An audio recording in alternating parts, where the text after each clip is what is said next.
Oops.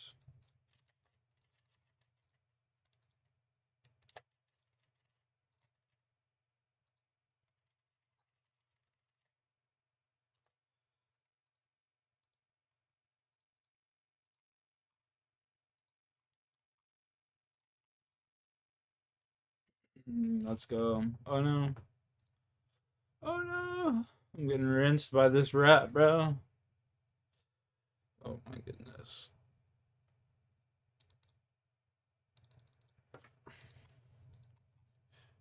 Rat almost fucked my day right there, man. I should have ate the bread.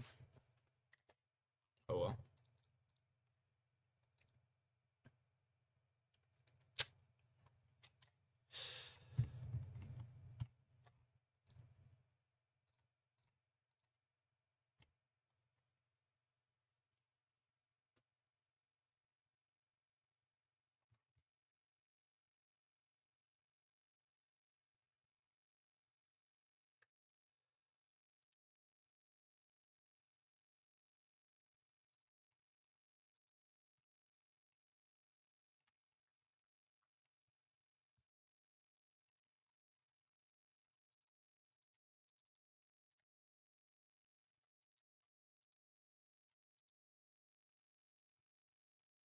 Yo, William, holy shit. Long time no see. How you been, brother?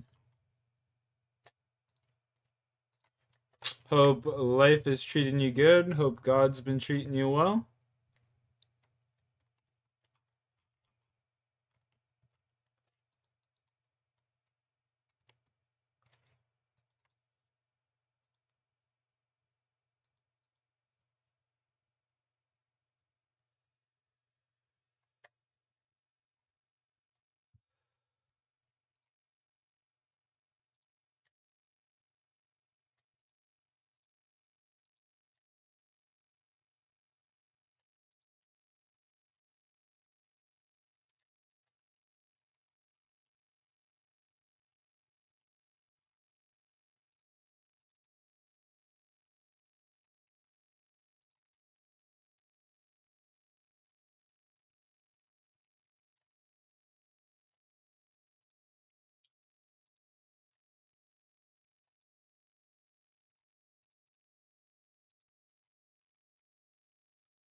Uh, there we go. There we go. I'm gonna put on some Lord of the Rings, honestly. It took a few weeks. I took a few weeks off from playing zombies. I needed the break. I've just been really busy lately. Yeah, I don't really play zombies too much anymore, bro. Like, yeah. Zombies just ain't it no more for me.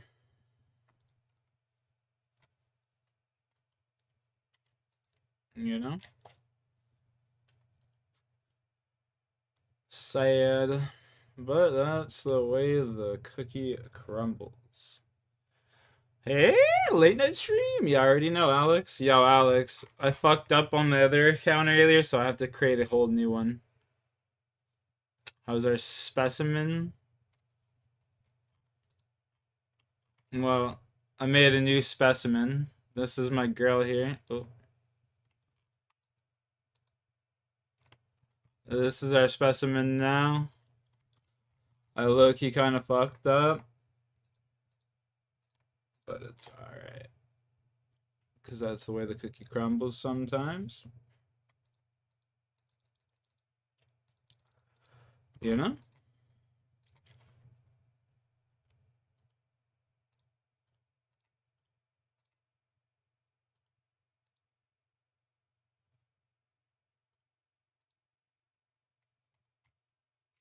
What you been saying though, Alex? Tokes?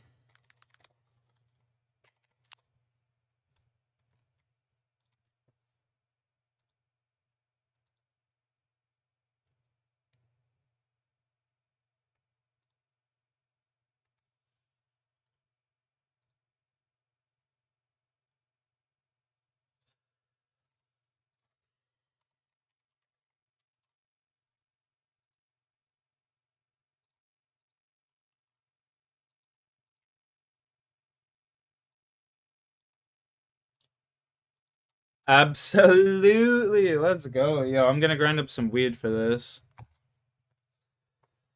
Just watch a movie with the boyfriend, setting in for the night. Nice. Nice. That's what's up.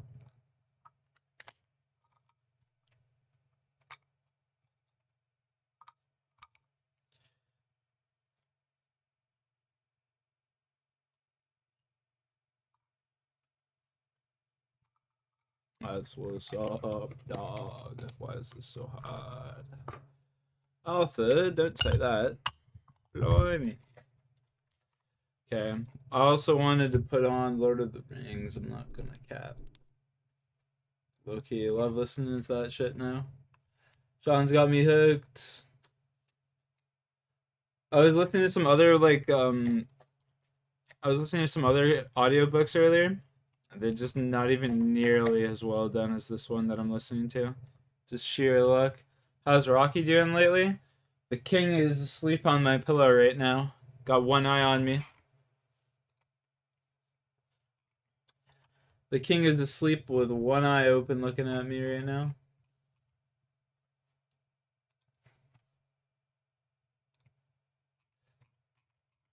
He sleeps with chat. This man sleeps with his eyes open, and they just like kind of sit there and vibrate really fast. It's like the spookiest fucking thing.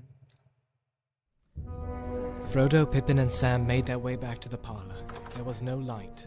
Merry was not there, and the fire had burned low. It was not until they had puffed up the embers into a blaze and thrown on a couple of faggots that they discovered Strider had come with them.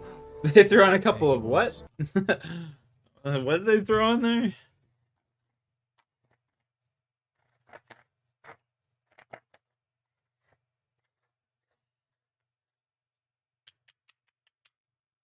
Ay, ay, ay, JR, my boy.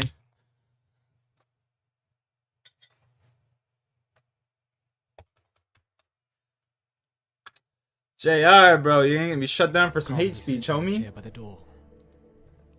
Hello, said Pippin. who are you and what do you want? I am called Strider, he answered.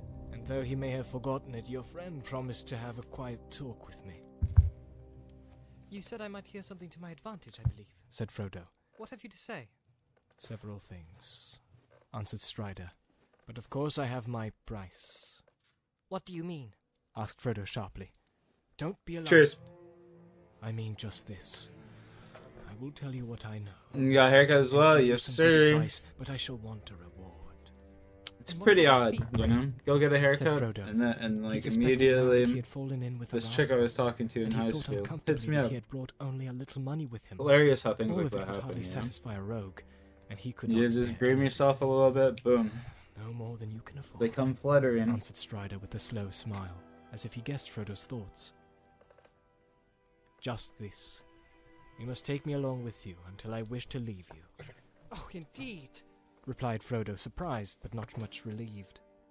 Even if I wanted another companion, I should not agree to any such thing until I knew a good deal more about you and your business. Excellent, exclaimed Strider, crossing his legs and sitting back comfortably. You seem to be coming to your senses again, and that is all to the good. There. You have been much too careless so far. Very well. I mean, just because I had long hair doesn't mean I wasn't having self-care. To you. Come on now. You may be glad to grant it when you have heard me. Go on then, said Frodo. what do you know? Take those leather Too boots. much. Too many dark things, said Strider grimly. But as for your business, he got up and went to the door, opened it quickly and looked out. Then he shut it quietly and sat down again. I have quick ears, he went on, lowering his voice. And though I cannot disappear, I have hunted many wild and wary things, and I can usually avoid being seen if I wish. Now, I was behind the hedge this evening on the road west of Bree, when 4 hobbits came out of the downlands. I need not repeat all that they said to old Bombadil or to one another, but one thing interested me. Please remember, said one of them, that the name of Baggins must not be mentioned. I am Mr. Underhill if any name must be given. That interested me so much that I followed them I here. agree with I that. slipped over the gate just behind them. I agree Maybe with Mr. that. Baggins has an honest reason for leaving his name behind, but if so, I should advise him and his friends to be more I careful. like growing up my I don't hair see what because I know interest for my a name has for fact one anyone day in I'm gonna Bree, be bald. said Frodo angrily. So it's kind of But I like have my still to last learn what hurrah, you interests know? you. Mr. Strider may have an honest reason for spying and eavesdropping, but if so, I should advise him Last to time explain. I'll sit there and Well have answered, nice said long Strider, lush laughing. hair. But the explanation is simple. I was looking for a hobbit called Frodo Baggins. I wanted to find him quickly. I had learned that he was carrying out of the Shire, well, a secret that concerned me and my friends. Now, don't mistake me, he cried as Frodo rose from his seat and Sam jumped up with a scowl. I shall take more care of the secret than you do, and care is needed. He leaned forward and looked at them. Watch every shadow, he said in a low voice. Black horsemen had passed through Bree. On Monday one came down the Greenway, they say, and another appeared later, coming up the Greenway from the south. Bob before There was him? silence. Probably be At last dead. Frodo spoke to Pippin and Sam. It's not even an The exaggeration. way the I gatekeeper have a greeted heart us. problem. He said. And people with my The heart landlord problem seems to usually have die heard pretty something. young. Why did he press us to join the company? So, And why on earth did we behave so foolishly? We ought to have stayed quiet. plus I in here. smoke. I used to It would have party been a lot. better, said Strider. I would have Probably not stopped you gonna live going too into the long. common room if I could, but the innkeeper would not let me in to see you or take a message. Do you think he... Began Frodo. No, I don't think any harm of old Batterbur. Only he does not altogether like mysterious vagabonds of my sort. At least young people on this Frodo place. gave him a puzzled look. Well, I have a rather rascally That's look, have I not? facts. Said Strider with a curl of his lip and a queer gleam in his eye. But I hope we shall get to know one another better. When we do, I hope you will explain what happened at the end of your song. For that little prank, It was sheer accident. interrupted Frodo. I wonder, said Strider. Accident, then.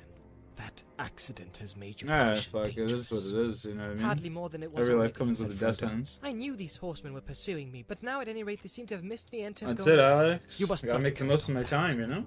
Said Strider sharply. That's They why I will kind of just return, do whatever the fuck I want. and more are coming. There And I are like, you know? others. I know their number. I know these riders. I just do. Don't really worry too much He about paused, consequences and of his shit. eyes were cold As and much of a hard. shitty, like, There bad are way of some life folk in living Bree that who are is. not to be trusted. He went on. Bill Fernie, for instance. He has an evil have name fun in doing it. Breeland, and queer folk call it his house. I You had must have fun. noticed him among the company. A swarthy, sneering fellow. He was very close with one of the Aye. Southern Rangers, and they slipped out together just after your accident. Not all of those Southerners mean well, and as for Fernie, he would sell anything to anybody, or make mischief for amusement. What will Fernie sell and what has my accident got to do with him? Said Frodo, still determined not to understand Strider's hints. News of you, of course, answered Strider. Wait, An account talking of your in performance would be very interesting to certain people. After that, I they would don't hardly know need it. to be told your real name. It seems to me only too likely Pass that they that will hear of blunt, it I before just this smoked night a is over. fat Is that toad. enough? You can do By as all you like means, about my smoke reward. up. Take me as a guide or not, but I may say that I know the lands between the Shire and the Misty Mountains, I'll do this for I have fucking wandered quest over them for again. many Aye, aye, aye. years. I am older than I look. I might prove useful. You will have to leave the open road after tonight, for the horsemen will watch it night and day. You may escape from Bree and be allowed to go forward while the sun is up, but you won't go far. They will come on you in the wild, in some dark place where there is no help. Do you wish them to find you? They are terrible. The hobbits looked at him and saw with surprise that his face was drawn as if with pain, and his hands clenched in the arms of his chair. The room was very quiet and still, and the light seemed to have grown dim. For a while he sat with unseeing eyes as if walking in distant memory, or Pass listening to that sounds that might blunt. far away. There, he cried after a moment, drawing his hand across his brow. Perhaps I know more about these pursuers than you do. You fear them, but you do not fear them enough yet. Tomorrow you will have to escape if you can. Strider can take you by paths that are seldom trodden. Will you have him? There was a heavy silence. Listening to this audiobook Frodo like paints made like no a answer. picture in my brain. His mind was confused with Insane. doubt and fear. Sam frowned and looked at his master, and at last he broke The out. audio, With your leave, Mr. this is Frodo, top I'll say no. notch. This Strider The voices is are born kind for of the like system. quirky, Take care, and I say yes to that. But let's begin with him. but like the He comes out background of of the the wild, crackling And I fire and never stuff. heard no good of such folk. He knows something, that's plain, and more than I like, but it's no reason why we should let him go leading us into some dark place far from help, as he puts it. Pippin fidgeted and looked uncomfortable. Strider did not reply to Sam, but turned his keen eyes on Frodo. Frodo caught his glance and looked away. No, He said slowly. I don't agree. I think you are not really as you choose to look. You began to talk to me like the Bree folk, but your voice has changed. Still, Sam seems right in this. I don't see why you should warn us to take care and yet ask us to take you on trust. Why the disguise? Who are you? What do you really know about my business? And how do you know it? A lesson in caution has been well learned, said Strider with a grim smile. But caution is one thing and wavering is another. You will never get to Rivendell now on your own, and to trust me is your only chance. You must make up your mind. I will answer some of your questions if that will help you to do so. But why should you believe my story if you do not trust me already? Still, here it is. At that moment there came a knock at the door. Mr. Butterbur had arrived with candles, and behind him was Nob with cans of hot water. Strider withdrew into a dark corner. I've come to bid you good night, said the landlord, putting the candles on the table. Nob, take the water to the rooms. He came in and shut the door. It's like this, He began, hesitating and looking troubled. If I've done any harm, I'm sorry indeed. But one thing drives out another, and as you'll admit, I'm a busy man. But first one thing and then another. This week have jogged my memory, as the saying goes, and not too late, I hope. You see, I was asked to look out for hobbits of the Shire, and for one by the name of Baggins in particular. And what has that got to do with me? Asked Frodo, Ah, you know best. said the landlord knowingly. I won't give you away, but I was told that these Baggins would be going by the name of Underhill, and I was given a description that fits you well enough, if I may say so. Indeed. Let's have it then. Said Frodo, unwisely interrupting. A I'm just stout gonna go little fellow with pickpocket. red cheeks. Said Mr. Butterbur solemnly. Pippin chuckled, but Sam looked indignant. That won't help you much. It goes for most hobbits, Barley, he says to me. Continued Mr. Butterbur with a glance at Pippin. But this one is taller than some, and fairer than most, and he has a cleft in his chin. Perky chap with a bright eye. Begging your pardon, but he said it, not me. He said it. And who was he? Asked Frodo eagerly. Ah, that was Gandalf, if you know who I mean. A wizard, they say he is, but he's a good friend of mine, whether or no. But now I don't know what he'll have to say to me if I see him again. Turn all my ale sour on me into a block of wood, I shouldn't wonder. He's a bit hasty. Still, what's done can't be undone. Well, what have you done? Said Frodo, getting impatient with the slow unravelling of Butterbur's thoughts. Where was I? Said the landlord, pausing and snapping his fingers. Ah, yes, old Gandalf. 3 months back, he walked right into my room without a knock. Barley, he says. 15 "I'm off fire in the making, morning. Will here you do we something for come. me? You've only to name it, I said. Level I'm in 3. a hurry, said he, and I've no time myself. But I want a message took to the Shire. Have you anyone you can send and trust to go? I can find someone, I said. Tomorrow, maybe, or the day after. Okay. Make it tomorrow, he says, and then he gave me a letter. It's addressed plain enough. Said Mr. Butterbur, producing a letter from his pocket and reading out the address slowly and loudly. He valued his reputation as a lettered man. Mr. Frodo Baggins, Bag End, Hobbiton in the Shire. A letter for me from Gandalf. Cried Frodo. Ah, Said Mr. Butterbur. then your right name is Baggins. It is. Said Frodo. And you had better give me that letter at once and explain why you've never sent it. That's what you came to tell me, I suppose, though you've taken a long time to come to the point. Poor Mr. Butterbur looked troubled. You're right, master. He said, And I beg your pardon. I'm mortal afraid of what Gandalf will say if harm comes You to got it. distracted. I'll But go I didn't again. keep it back a purpose.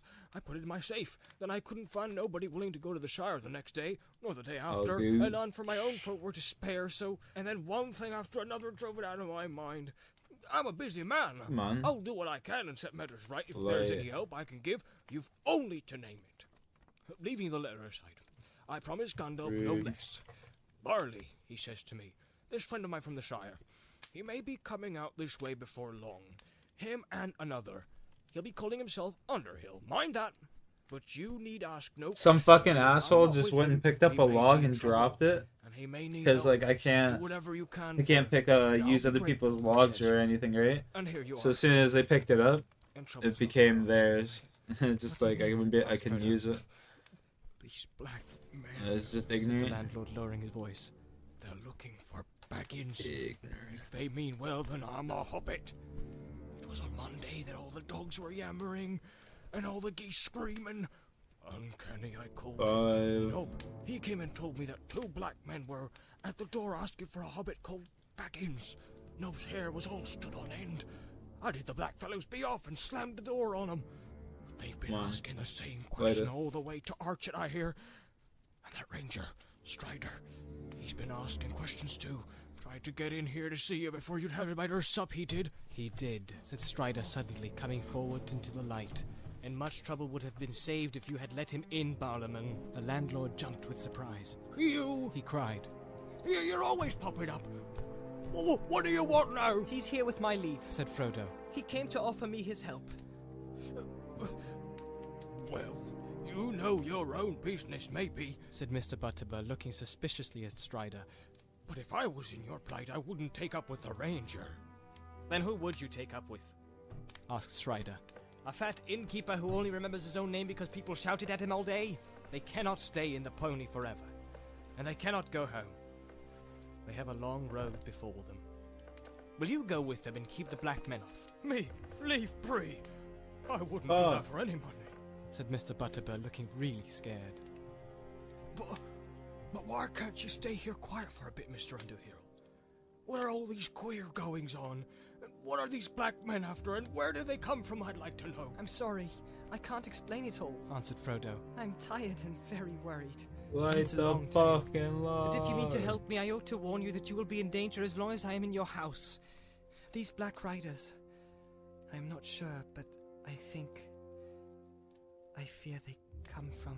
They come from Mordor, said Strider in a low voice. From Mordor, Barliman, if that means anything to you. Oh, save us! Cried Mr. Butterbur, turning pale.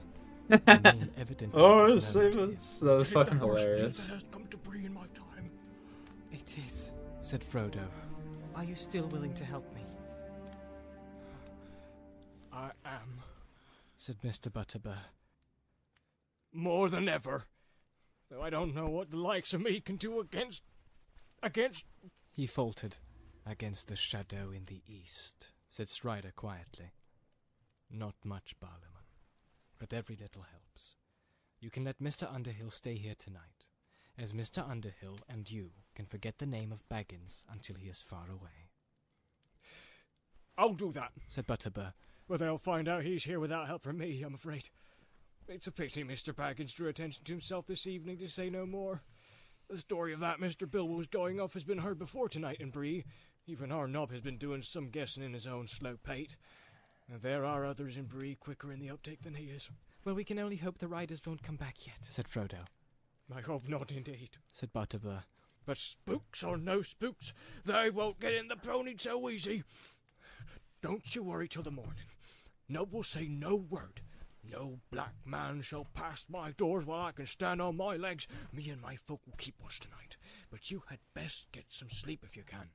In any case, we must be called at dawn. Said Frodo. We must get off as early as possible. Breakfast at 6:30, please. Right. I'll see to the orders. Said the landlord. Good night, Mr. Baggins. Underhill, I should say. Good night. Now, bless me. Where's your Mr. Brandybuck? I don't know. Said Frodo with sudden anxiety.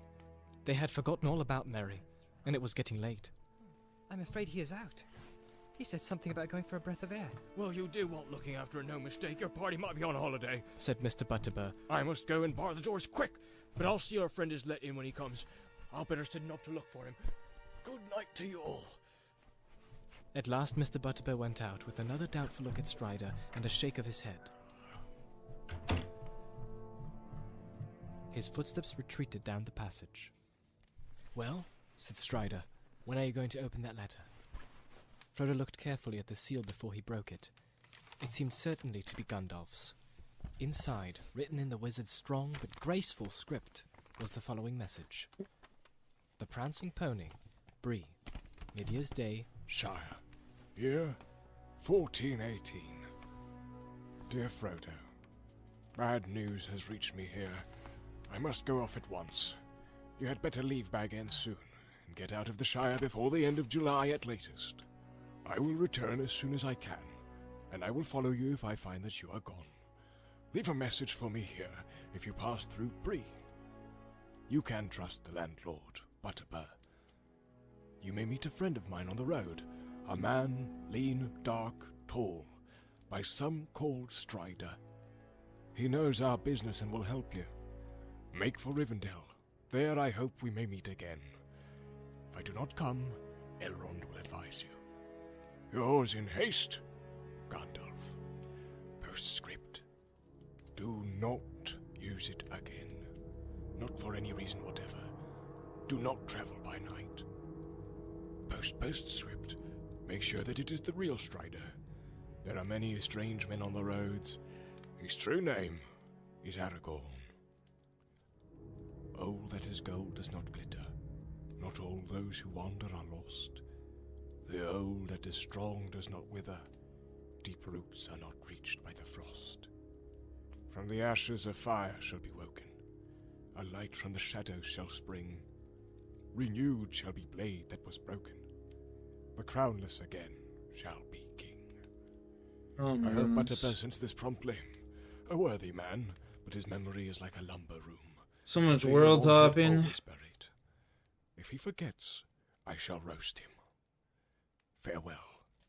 Frodo read the letter to himself, and then passed it to Pippin and Sam. Really, old Butterbur has made a mess of things. He said. He deserves roasting. If I had got this at once, we might have all been safe in Rivendell by now. But what can have happened to Gandalf? He writes as if he was going into great danger. He has been doing that for many years, said Strider. Frodo turned and looked at him thoughtfully, wondering about Gandalf's second postscript. Why didn't you tell me you were Gandalf's friend at once? He asked. It would have saved time. Would it? Would any of you have believed me till now? Said Strider. I knew nothing of this letter. For all I knew, I had to persuade you to trust me without proofs if I was to help you. In any case, I did not intend to tell you all about myself at once. I had to study you first, and make sure of you. The enemy has set traps for me before now. As soon as I had made up my mind, I was ready to tell Jay, you what's up, dog? But I must admit, he added with a queer laugh, that I hoped you would take me for my own sake. What you saying, boss? A hunted man sometimes wearies of distrust and longs for friendship. But there, I believe my looks are against me. They are. At first sight, at any rate. Laughed Pippin with sudden relief after reading Gandalf's letter. But handsome is as handsome does, as we say in the Shire. And I dare say we shall all look much the same after lying for days in hedges and ditches. It would take more than a few days or weeks or years of wandering in the wild to make you look like Strider, he answered. And you would die first unless you are made of sterner stuff than you'd look to be. Pippin subsided, but Sam was not daunted, and he still eyed Strider dubiously. How do we know you are the Dubious. Strider that Gandalf speaks about? Dubiously. You never mentioned Gandalf. Chat, this fucking pen here, You might this be a Cookie's play-acting pen? spy for all I can see. I don't know if Trying to it get us to probably go won't with you. focus. You might have done the real Strider and took his clothes. What have you to say to that? Bet Oh you wow, had a look at stamp that, for it focuses. answered Strider. But It I am says, afraid "Press the my button only to answer change the to you, Sam strain." Gamgee, is this. If I had killed You the press the real button Strider, and it changes I the could flavor. kill It's you. fucking crazy. There's one that tastes like And strawberries, I would have killed you bananas, already cherries, without so and much mango. talk. It's fucking If insane. I was after the ring, I could have it. Now. He stood up and seemed suddenly to grow taller. In his eyes gleamed a light, keen and commanding. Throwing back his cloak, he laid his hand on the hilt of a sword that had hung concealed by his side. They did not dare to move. Sam sat wide-mouthed, staring at him dumbly. But I am the real Strider, fortunately, he said, looking down at them with his face softened by a sudden smile. I am Aragorn, son of Arathorn, and if by my life or death I can save you, I will. There was a long Frodo. silence. At last Frodo spoke with hesitation. I believed that you were a friend before the letter came. He said, Or at least I wished to. You have frightened me several times tonight, but never in the way the servants of the enemy would. Or so I imagine. I think one of his spies would, well, seem fairer and feel fouler, if you understand. I see, laughed Strider. I look foul and feel fair, is that it? All that is gold does not glitter. Not all those who wander are lost. Did the verses apply to you then? Asked Frodo. I could not make out what they were about, but how did you know that they were in Gandalf's letter if you've never seen it? I did not know, he answered, but I am Aragorn, and those verses go with that name. He drew out his sword, and they saw that the blade was indeed broken a foot below the hilt. Not much use, is it, Sam? Said Strider. But the time is near when it shall be forged anew. Sam said nothing. Well, said Strider, with Sam's permission, we will call that settled. Strider shall be your guide. We shall have a rough road tomorrow. Even if we are allowed to leave Bree unhindered, we can hardly hope now to leave it unnoticed. But I shall try to get lost as soon as possible. I know 1 or 2 ways out of Bree land other than the main road. If once we shake off the pursuit, we shall make for Weathertop. Weathertop? Said Sam. What's that? It is a hill just to the north of the road, about halfway from here to Rivendell. It commands a wide view all around, and there we shall have a chance to look about us. Gandalf will make for that point if he follows us. After Weathertop, our journey will become more difficult, and we shall have to choose between various dangers. When did you last see Gandalf? Asked Frodo. Do you know where he is or what he's doing? Strider looked grave. I do not know, he said. I came west with him in the spring. I have often kept watch on the borders of the Shire in the last few years when he was busy elsewhere. He seldom left it unguarded. We last met on the 1st of May, at Sarnford down the Brandywine. He told me that his business with you had gone well, and that you would be starting for Rivendell in the last week of September. As I knew he was at your side, I went away on a journey of my own, and that has proved ill, for plainly some news reached him, and I was not at hand to help. I am troubled, for the first time since I have known him. We should have had messages, yet even if he would not come himself. When I returned many days ago, I heard the ill news. The tidings had gone far and wide that Gandalf was missing, and the horsemen had been seen. It was the elven folk of Gildor that told me this, and later they told me that you had left your home, but there was no news of your leaving Buckland. I have been watching the East Road anxiously. Do you think the Black Riders have anything to do with it? With Gandalf's absence, I mean? Asked Frodo. I do not know of anything else that would have hindered him, except the enemy himself, said Strider. But do not give up hope. Gandalf is greater than you Shire folk know. As a rule, you can only see his jokes and toys, but this business of ours will be his greatest task. Pippin yawned. I am sorry, he said, but I am dead tired. In spite of all the danger and worry, I must go to bed or sleep where I sit. Where is that silly fellow Merry? It would be the last straw if we had to go out in the dark to look for him. At that moment they heard a door slam. Then feet came running along the passage. Merry came in with a rush, followed by Nob. He shut the door hastily and leaned against it. He was out of breath. They stared at him in alarm for a moment before he gasped. I have seen them, Frodo. I have seen them. Black Riders. Black Riders? Cried Frodo. Where? Here. In the village. I stayed indoors for an hour. Then as you did not come back, I went out for a stroll. And had come again and was standing just outside the light of the lamp looking at the stars. Suddenly I shivered, and felt that something horrible was creeping near. There was a sort of deeper shade among the shadows across the road, just beyond the edge of the lamplight. I slid away at once into the dark without a sound. There was no horse. Which way did he go? Asked Strider suddenly and sharply. Merry started, looking at the stranger for the first time. Go on, said Frodo. This is a friend of Gandalf's. I will explain later. It seemed to make off up the road eastward, continued Merry. I tried to follow. Of course, it vanished almost at once. But I went round the corner and on as far as the last house on the road. Strider looked at Merry with wonder. You have a stout heart, he said. But it was foolish. I don't know, said Merry. Neither brave nor silly, I think. I could hardly help myself. I seemed to be drawn somehow. Anyway, I went, and suddenly I heard voices by the hedge. One was muttering, and the other was whispering or hissing. I couldn't hear a word that was said. I did not creep any closer because I began to tremble all over. Then I felt terrified, and I turned back. I was going to bolt home when something came behind me and I fell over. I found him, sir. Put in Nob. Mr. Butterbur sent me out with a lantern. I went down to the west gate, and then back up towards southern gate. Just nigh Bill Fernie's house, I thought I could see something in the road. I wouldn't swear to it, but it looked to me as if two men were stooping over something, lifting it. I gave a shout, but when I got up to the spot, there was no signs of them. Only Mr. Brandybuck lying by the roadside. He seemed to be asleep. I thought I had fallen into deep water, he says to me. Then I shook him. Very queer he was, and as soon as I had roused him, he got up and ran back here like a hare. I'm afraid that's true, said Mary. Though I don't know what I said. I had an ugly dream, which I can't remember. I went to pieces. I don't know what came over me. I do, said Strider. The Black Breath. The riders must have left horses outside and passed back through the south gate in secret. They will know all the news now, for they have visited Bill Fernie, and probably that southerner was a spy as well. Something may happen in the night before we leave Bree. What will happen? Said Mary. Will they attack the inn? No, I think not, said Strider.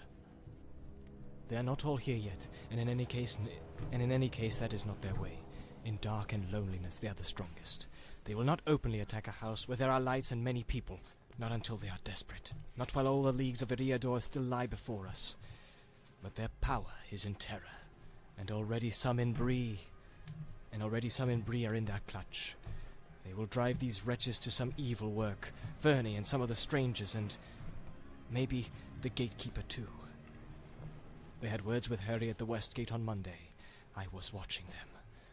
He was white and shaking when they left him. We seem to have enemies all around, said Frodo. What shall we do? Stay here and do not go to your rooms. They are sure to have found out which those are. The Hobbit rooms have windows looking north and close to the ground. We will all remain together and bar this window and the door. But first, Nob and I will fetch your luggage. While Strider was gone, Frodo gave Merry a rapid account of all that had happened since supper. Merry was still reading and pondering Gandalf's letter when Strider and Nob returned. Well, masters, said Nob, I've ruffled up the clothes and put a bolster down the middle of each bed, and I made a nice imitation of your head with a brown woolen map, Mr. Underhill, sir. He added with a grin. Pippin laughed. Very lifelike, he said. But what will happen when they have penetrated the disguise? We shall see, said Strider.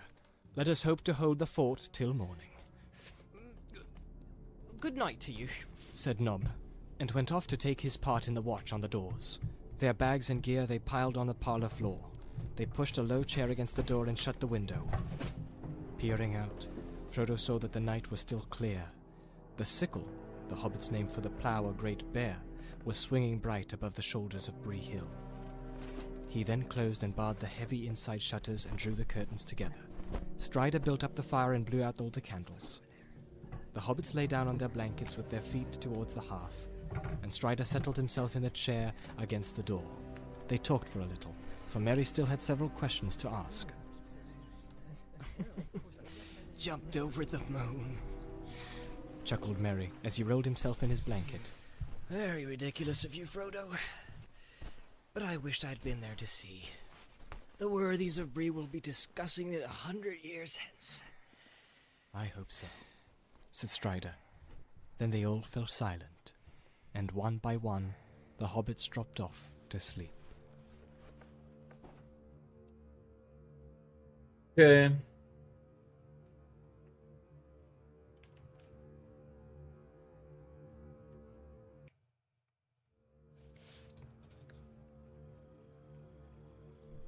As they prepared for sleep in the inn at Bree, darkness lay on Buckland. A mist strayed in the dells and along the river bank. The house at Crick Hollow stood silent. Fatty Bolger opened the door cautiously and peered out. A feeling of fear had been growing on him all day, and he was unable to rest or go to bed. There was a brooding threat in the breathless night air. As he stared out into the gloom, a black shadow moved under the trees. The gate seemed to open of its own accord and close again without a sound. Terror seized him. He shrank back, and for a moment he stood trembling in the hall. Then he shut and locked the door. The night deepened. There came the soft sound of horses led with stealth along the lane. Outside the gate they stopped, and three black figures entered, like shades of night creeping across the ground. Bro, the sound effects for this are One just went to the insane. door, So good. one to the corner of the house on either side, and there they stood, as still as the shadows of stones while the night went slowly on. The house and the quiet trees seemed to be waiting breathlessly. There was a faint stir in the leaves, and a cock crowed far away. The cold hour before dawn was passing. The figure by the door moved. In the dark, without a moon or stars, a drawn blade gleamed, as if a chill light had been unsheathed. There was a blow, soft but heavy, and the door shuddered. Open! In the name of Mordor! Said a voice, thin and menacing. At a second blow, the door yielded and fell back. With timbers burst and lock broken, the black figures passed swiftly in. At that moment, among the trees nearby, a horn rang out.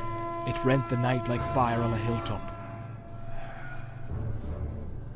Awake!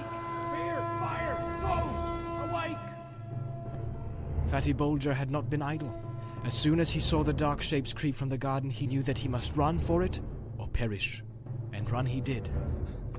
Out of the back door, through the garden and over the fields. When he reached the nearest house more than a mile away, he collapsed on the doorstep. No! No, no, no! He was crying. No, not me! I haven't got it! It was some time before anyone could make out what he was babbling about. At last they got the idea that enemies were in Buckland, some strange invasion from the old forest. And then they lost no more time. Fear! Fire! Foes! The brandybucks were blowing the horn call of Buckland that had not been sounded for 100 years, not since the White Wolves came in fell winter, when the brandywine was frozen over. Awake! Awake! Far away, answering horns were heard. The alarm was spreading. The black figures fled from the house. One of them let fall a hobbit cloak on the step as he ran. In the lane, the noise of hoofs broke out, and gathering to a gallop, went hammering away into the darkness. All about Crick Hollow there was the sound of horns blowing, and voices crying and feet running. But the black riders rode like a gale to the north gate. Let the little people blow. Sauron would deal with them later. Meanwhile, they had another errand. They knew now that the house was empty and the ring had gone. They rode down the guards at the gate and vanished from the Shire.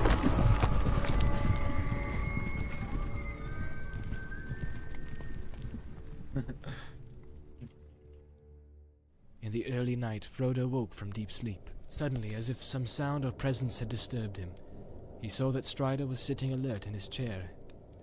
His eyes gleamed in the light of the fire, which had been tended and was burning brightly, but he made no sign of movement. Frodo soon went to sleep again, but his dreams were again troubled with the noise of wind and of galloping hooves. The wind seemed to be curling round the house and shaking it, and far off he heard a horn blowing wildly. He opened his eyes and heard a cock crowing lustily in the inn yard. Strider had drawn the curtains and pushed back the shutters with a clang. The first grey light of day was in the room, and a cold air was coming through the open window. As soon as Strider had roused them all, he led the way to their bedrooms. When they saw them, they were glad that they had taken his advice. The windows had been forced open and were swinging, and the curtains were flapping. The beds were tossed about, and the bolsters slashed and flung upon the floor. The brown mat was torn to pieces. Strider immediately went to fetch the landlord. Poor Mr. Butterbur looked sleepy and frightened. He had hardly closed his eyes all night. So he said, but he had never heard a sound. Oh, never has such a thing happened in my time, he cried, raising his hands in horror. Guests unable to sleep in their beds, and good boasters ruined and all. What are we coming to? Dark times, said Strider. But for the present you may be left in peace when you have got rid of us. We will leave at once. Never mind about breakfast. A drink and a bite standing will have to do. We shall be packed in a few minutes. Mr. Butterbur hurried off to see that their ponies were got ready, and to fetch them a bite. But very soon he came back in dismay. The ponies had vanished. The stable doors had all been opened in the night, and they were gone. Not only Mary's ponies, but every other horse and beast in the place. Frodo was crushed I by the mean, a news. beast. How could they hope to reach Rivendell on foot, pursued by mounted enemies? They might as well set out for the moon. Strider sat silent for a while, looking at the hobbits, as if he was weighing up their strength and courage. Ponies should not help us to escape horsemen, he said at last, thoughtfully, as if he guessed what Frodo had in mind. We should not go much slower on foot, not on the roads that I mean to take. I was going to walk in any case. It is the food and stores that trouble me. We cannot count on getting anything to eat between here and Rivendell, except what we take with us. We ought to take plenty to spare, for we may be delayed, or forced to go roundabout, far out of the direct way.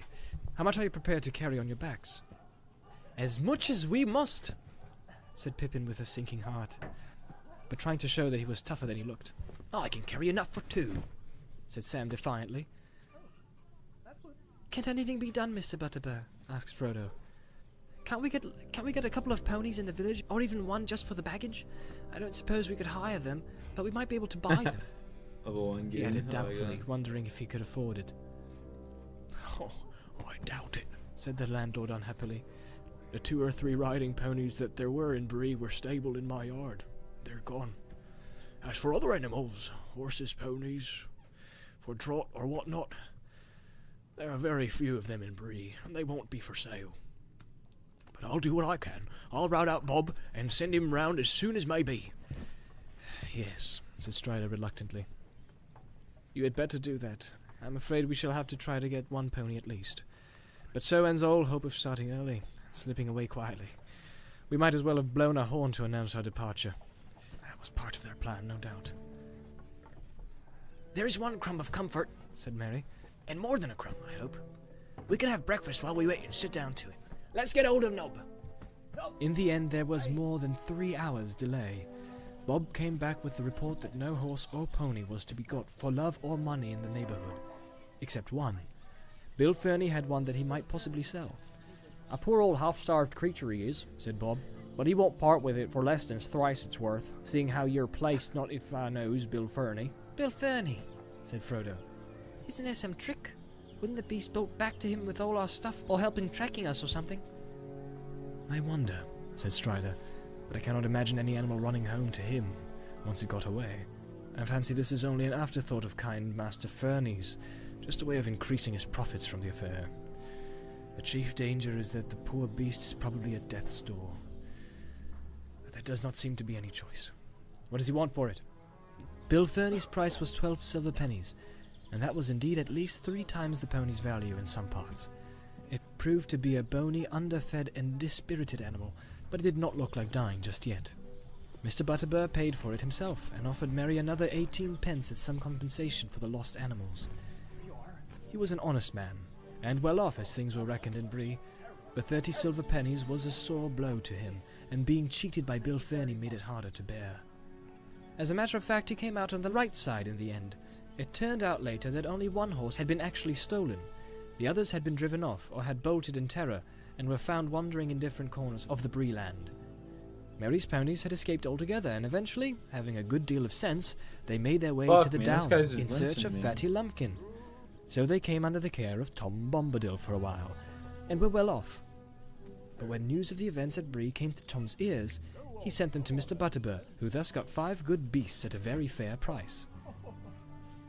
They had to work harder in Bree, but Bob treated them well, so on the whole they were lucky. They missed a dark and dangerous journey, but they never came to Rivendell.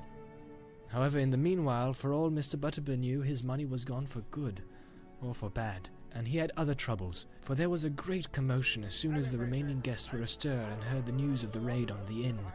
The southern travellers had lost several horses and blamed the innkeeper loudly, until it became known that one of their own number had also disappeared in the night, none other than Bill Fernie's squint-eyed companion. Suspicion fell on him at once. If you pick up with a horse thief and bring him to my house, Said Butterbur angrily, you ought to pay for all the damage yourselves and not come shouting at me. Go and ask Fernie where your handsome friend is.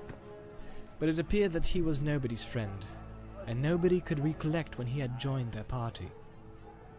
After their breakfast, the hobbits had to repack and get together further supplies for the longer journey they were now expecting. It was close on 10 o'clock before they at last got off. By that time the whole of Bree was buzzing with excitement, Frodo's vanishing trick, the appearance of the Black Horseman, the robbing of the stables, and not least the news that Strider the Ranger had joined the mysterious hobbits, made such a tale as would last for many uneventful years. Most of the inhabitants of Bree and Staddle, and many even from Combe and Archet, were crowded in the road to see the travellers start. The other guests in the inn were at the doors or hanging out of the windows. Strider had changed his mind, and he decided to leave Bree by the main road. Any attempt to set off across country at once would only make matters worse. Half the inhabitants would follow them to see what they were up to, and to prevent them from trespassing. They said farewell to Nob and Bob, and took leave of Mr. Butterbur with many thanks. I hope we shall meet again someday, when things are merry once more, said Frodo. I should like nothing better than to stay in your house in peace for a while. They tramped off, anxious and downhearted, under the eyes of the crowd. Not all the faces were friendly, nor all the words that were shouted, but Strider seemed to be held in awe by most of the Breelanders, and those that he stared at shut their mouths and drew away. He walked in front with Frodo, next came Merry and Pippin, and last came Sam, leading the pony, which was laden with as much of their baggage as they had heart to give it. But already it looked less dejected, as if it approved of the change in its fortunes. Sam was chewing an apple thoughtfully. He had a pocket full of them, a parting present from Nob and Bob. Apples for walking and a pipe for sitting, That is it. but I reckon I'll miss them both before long. The hobbits took no notice of the inquisitive heads that peeped out of doors or popped over walls and fences as they passed. But as they drew near to the further gate, Sure. Frodo saw a dark, ill-kept house behind a thick hedge, the last house in the village. In one of the windows he caught a glimpse of a sallow face with sly, slanting eyes, but it vanished at once. So that's where the Southerners hiding, He thought. He looks more like half a goblin. What a cool Over kid, the man. hedge, I like that another guy. man was staring That's so boldly. sick. He had heavy black brows Oh my god. and dark scornful eyes. His large mouth curled in a sneer. He was smoking a short black pipe. As they approached, he took it out of his mouth and spat. Morning, Longshanks, He said, off early. Found some friends at last. Strider nodded but did not answer. Morning, my little friends. Okay, so I suppose essentially, you know who you've taken up with. Let's stick it not Strider, that is. I've heard other names not so pretty. Watch out tonight. And you, Sammy. Don't go ill-treating my poor old pony. Bah! He spat again. Sam turned quickly. And you, Fernie, He said, put your ugly face out of sight or it will get hurt. with a sudden flick, quick as lightning, an apple left his hand and hit Bill square on the nose. He ducked too late, and curses came from behind the hedge. Waste of a good apple. Said Sam regretfully, and strode on. okay. Oh, At last they left the village behind. The escort of children and stragglers that had followed them got tired and turned back at the south gate. Passing through, they kept on along the road for some miles. It bent to the left, curving back into its eastward lines as it rounded the feet of Bree Hill, and then it began to run swiftly downwards into wooded country. To their left they could see some of the houses and hobbit holes of Staddle on the gentler southeastern slopes of the hill. Down in a deep hollow away north of the road there was wisps of rising smoke that I showed wanna run where just Combe yet. I wanna replenish that shit all the way. Archet was hidden in the trees beyond. After the road had run down some way and had left Bree Hill standing tall and brown behind, they came to a narrow track that led off towards the north. This is where we leave the open and take to cover, said Strider. Not a shortcut, I hope, Said Pippin. Our last shortcut through woods nearly ended in disaster. Ah, but you've not got me with you then. Laughed Strider. My cut's short or long. It don't go wrong. He took a look up and down the road. No one was in sight. And he led the way quickly down towards the wooded valley. His Oh plan, no, as I far as forgot they my could name. understand it Oh without no. knowing the country, was to go towards Archet That's at not first, cool. but to bear right and pass it on the east, and then to steer as straight as he could over the wild lands to Weathertop Hill.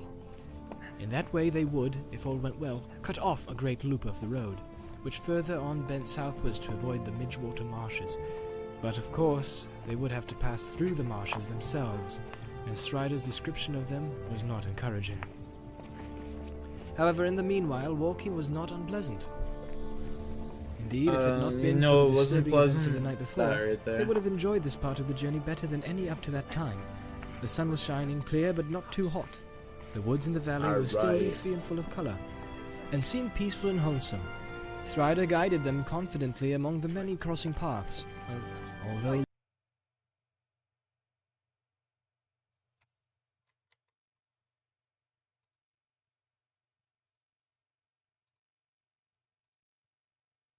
Alright. Here we go.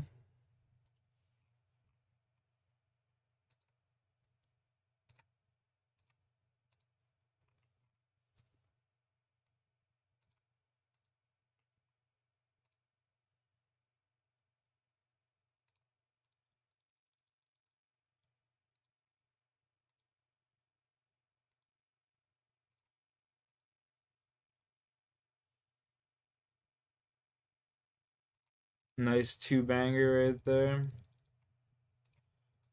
I could save spot this, but I don't really care that much. Ooh, another two-banger. Go on, this is gonna finish him off right here. Come on, finish him off right here. No.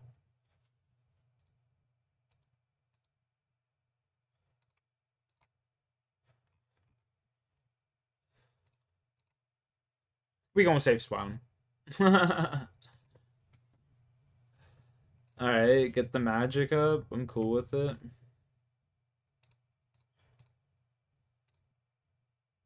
Level 2. I'm about it.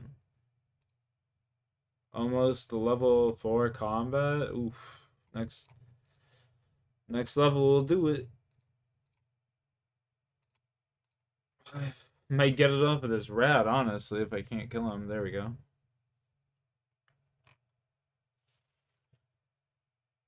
And this will bury the bones as well. Put that down low. Close that.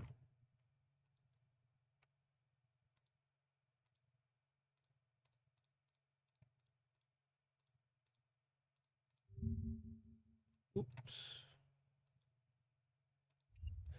Let's move that.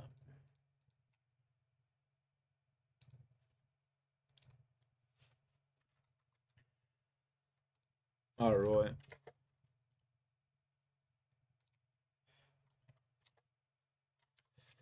Sure, let's do it.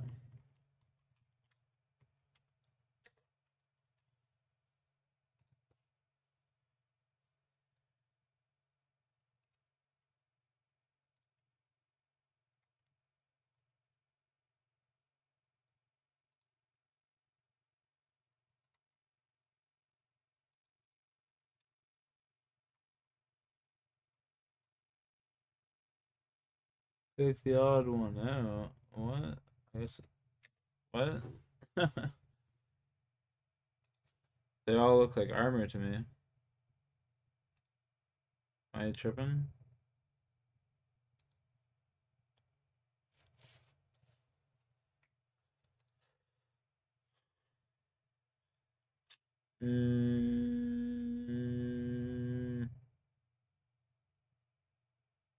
We're going with the 1,000 coins.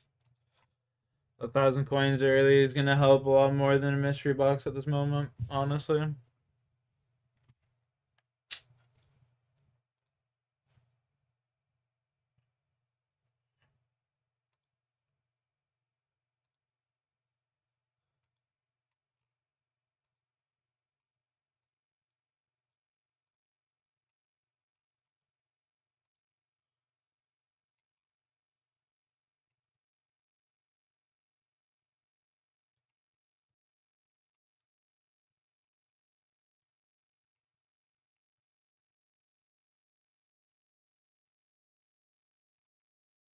One, two, three.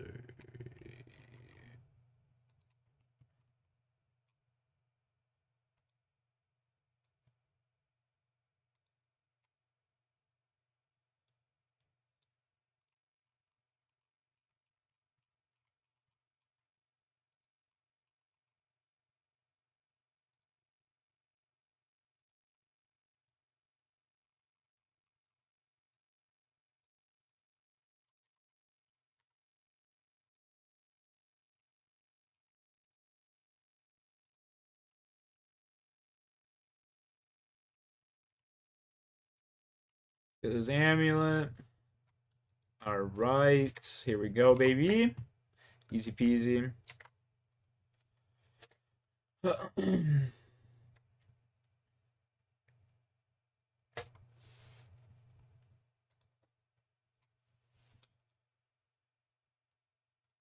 Okay, take that off. So we're gonna have to run up to the bank real quick.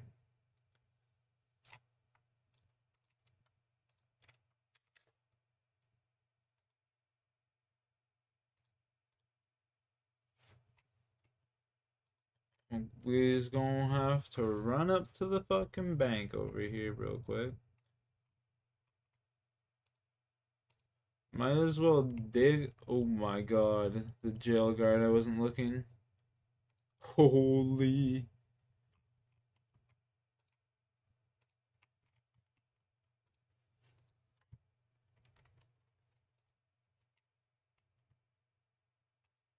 Okay, we're gonna go in here. We're gonna grab.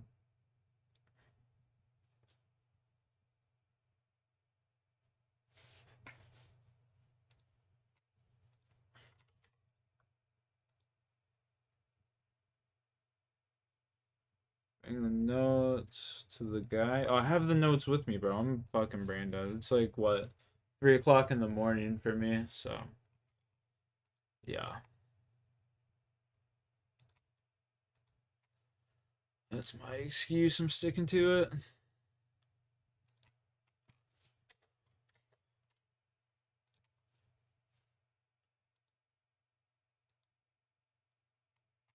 I get the cheese.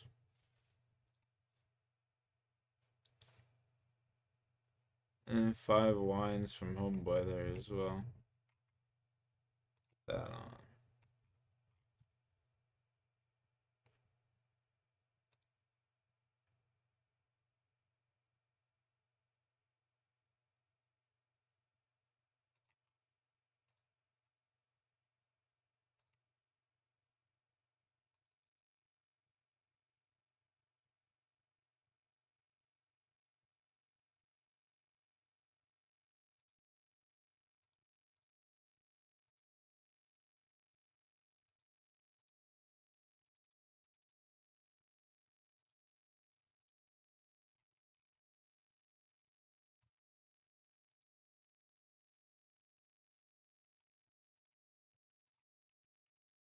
Bro, I'm not playing this smart at all. What am I doing? Oh my goodness.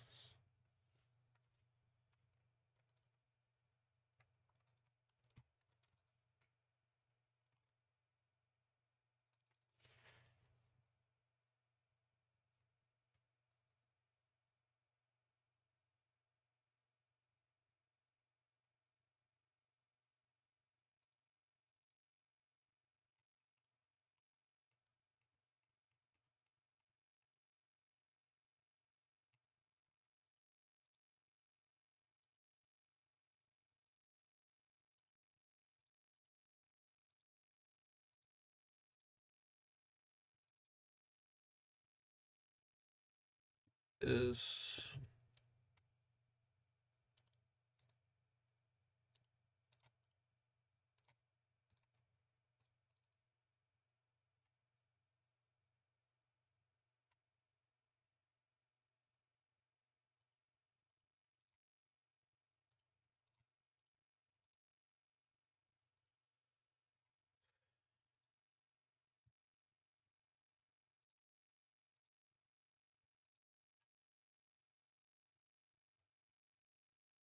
wait.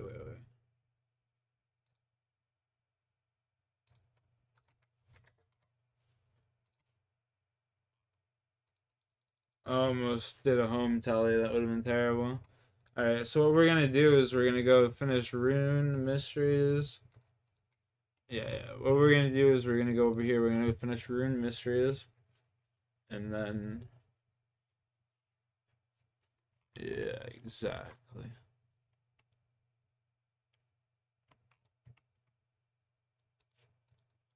Yep.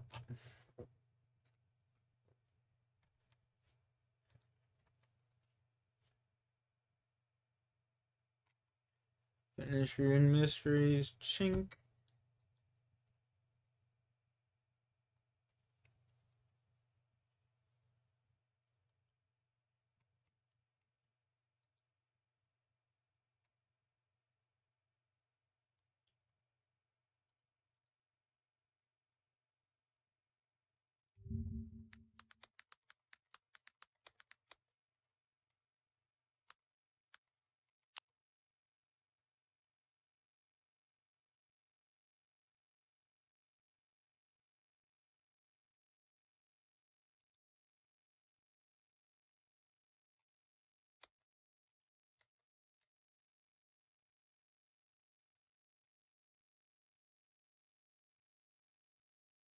Let's go.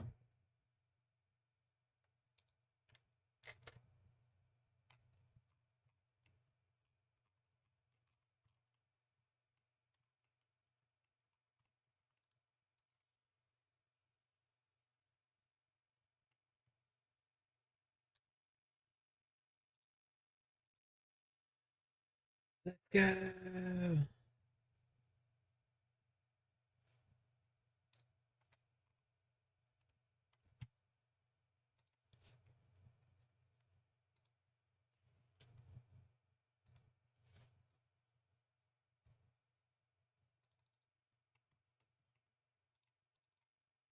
Oh no, the doors are closed. What the fuck?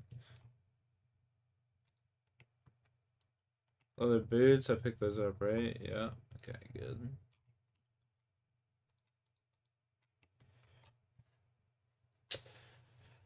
We big chillin'. Take a puff.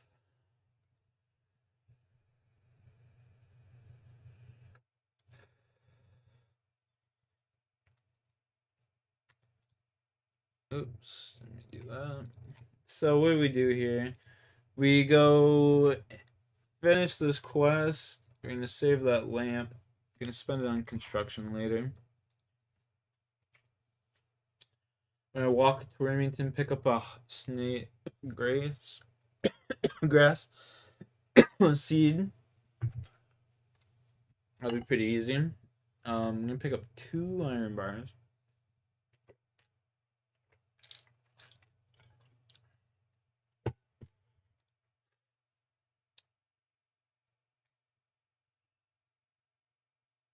Can't remember what's the one in the wilderness? Castle Wars? Clan Wars. Clan Wars. That's the one. That's the one, brother.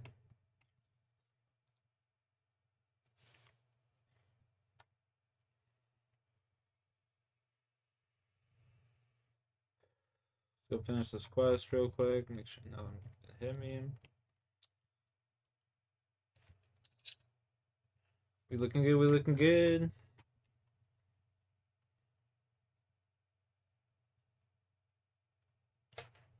All right, put that lamp down low. Clue scroll beginner.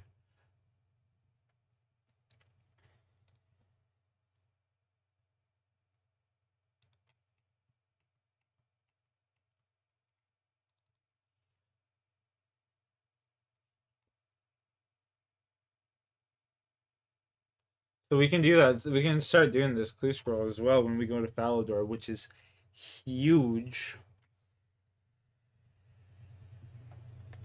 Huge. You know? Yeah, watch out for homeboy over here. He'll attack me.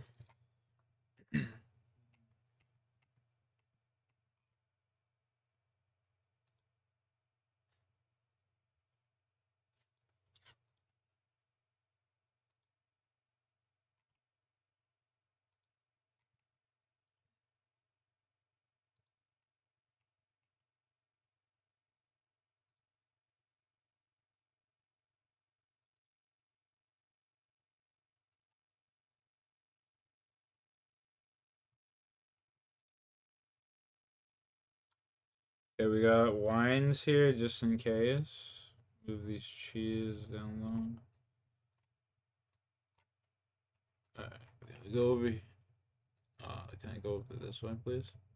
We gotta go over there and we gotta get the snake grass. And then Falador to do this clue step, essentially. And start another quest. Grab a couple fucking iron bars.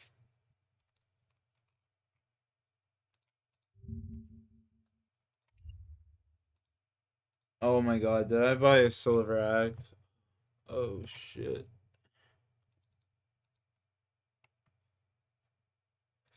Run, brother, run. I wasn't paying attention, that could have been terrible. Alright, stop. Stop right here in the patch so I know I'm safe, you know? Okay, now we go to Falador, which is literally just straight up this way.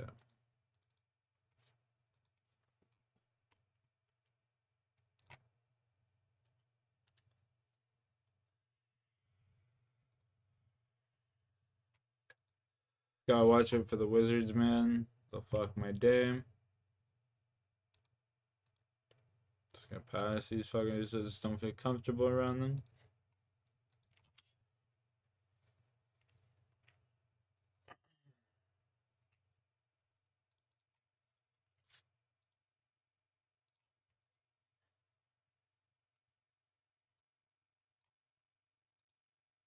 Sick. Let's do it, baby.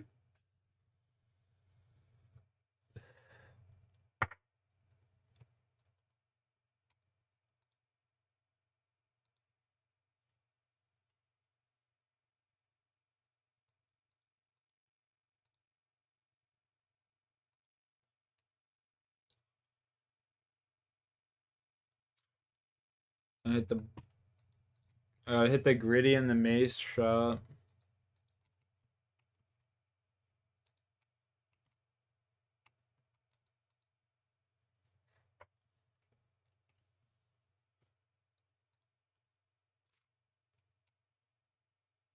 You know what the most annoying thing about this shit though is? Like, just not having all the quests and like shit done on my other account that I have done, you know?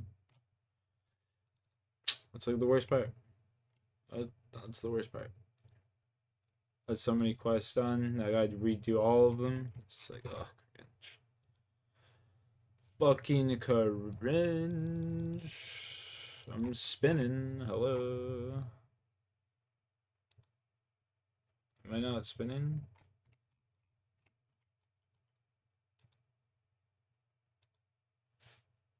Oh, I didn't even see this guy spawn in. Yeah, I literally didn't even see this guy spawn in. That's funny.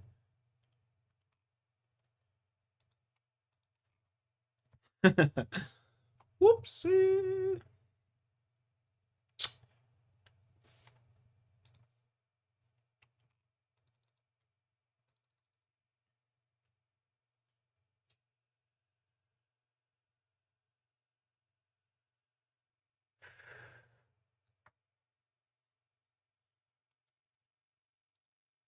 I feel as though I should bank everything.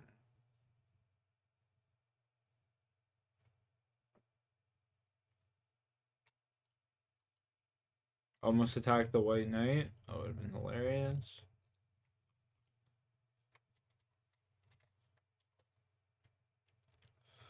What am I here for?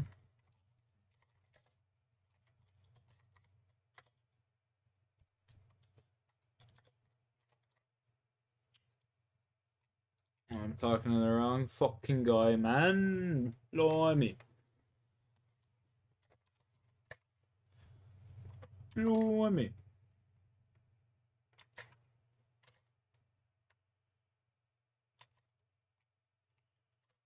Alright.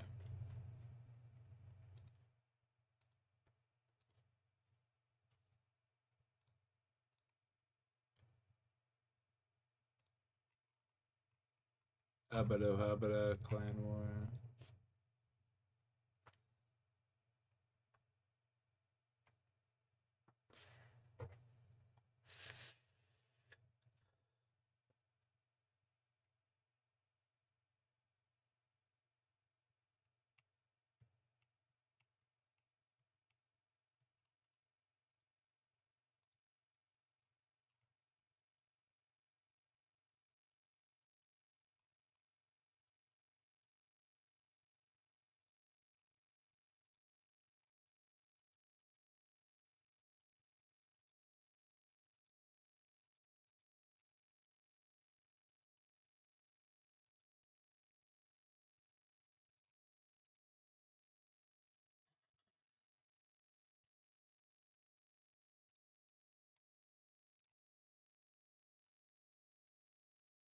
Okay, drop the inventory in.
That guy's level 42. He's actually pretty close to being in my range.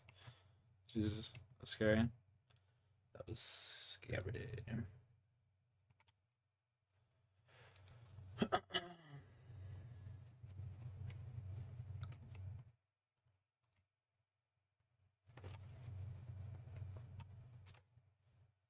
Actually, I'm gonna put these bars away.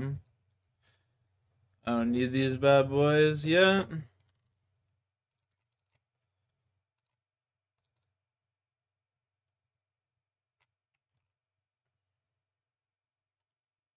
Okay.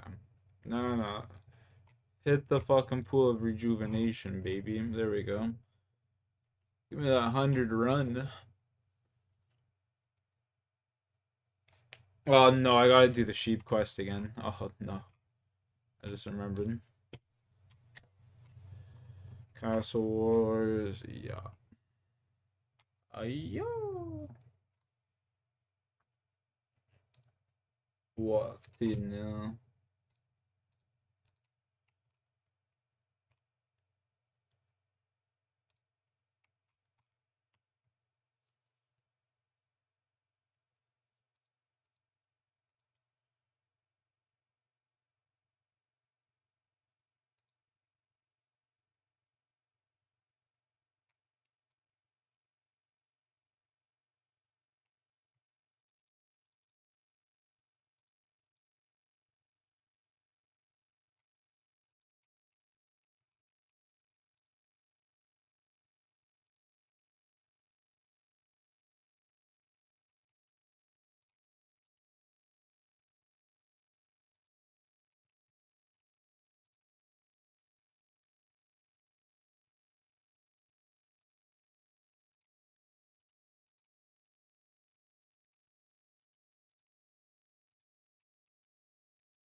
There we go.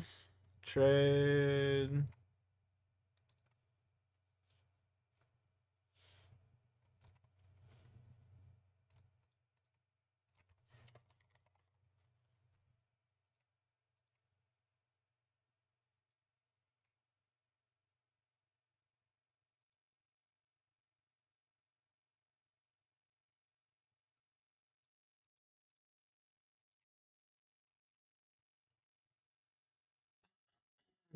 Here we go. Now we're doing the monk's friend.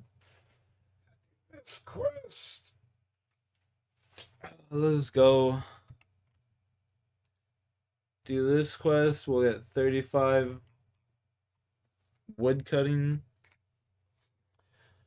And then we'll probably call it a night for this fucking sheet.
Just woke up. That's what's up, Square. How you doing, Squirty?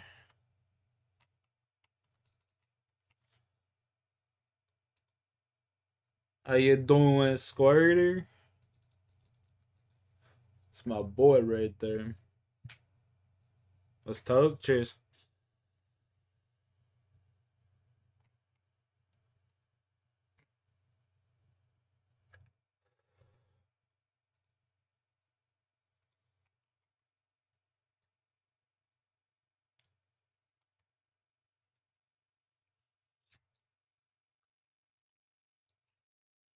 Zeno, what's up, big dog?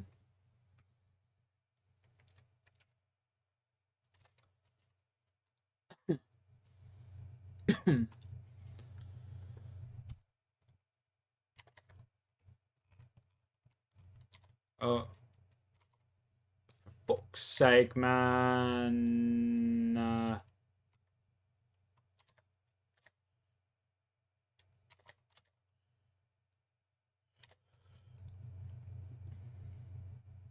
You dropped a song yesterday? Hey, yes, what's up?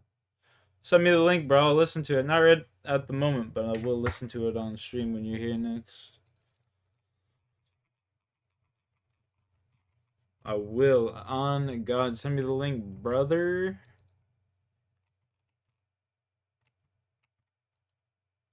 We'll talk to my boy over here.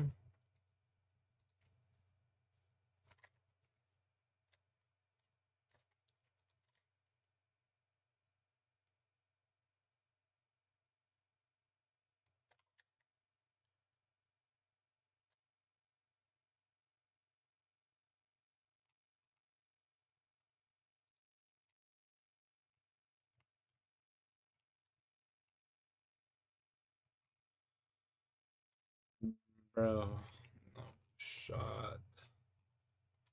Dogless.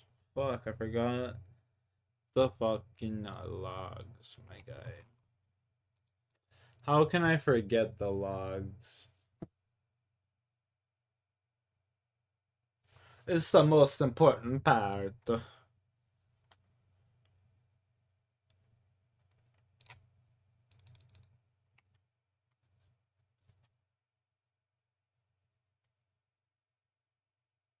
7 another content creator? Oh god.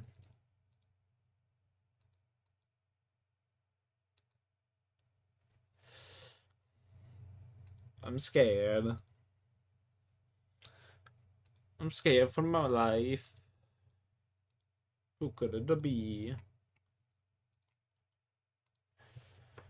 Talk to my boy Cedric. What's up, dog? Here's some logs, brother. Cedric, you fucking weirdo.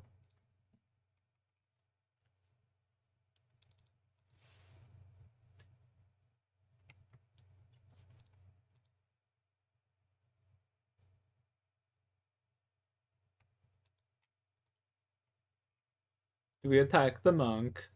Fuck the monk. I don't know why I'm talking like that. I don't know. Okay, let's party. Look at my cringe ass chick going ham. My bald ass woman.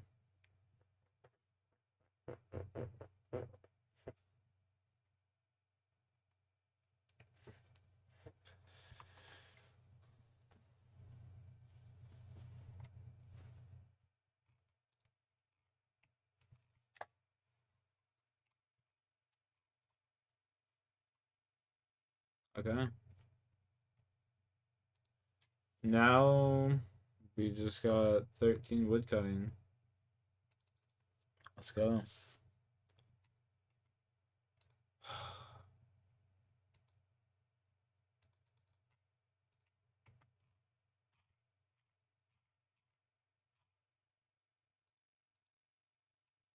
Boys, now we go woodcut till our heart's content. You feel?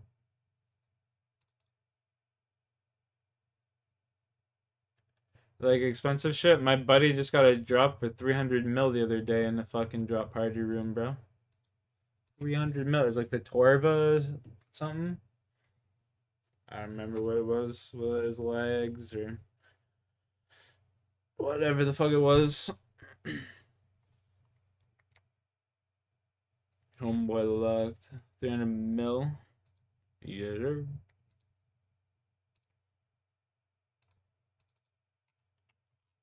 Got a bunch of shit. There was some streamer that was doing a big drop party and he fucking went there. He got lucky and got some shit.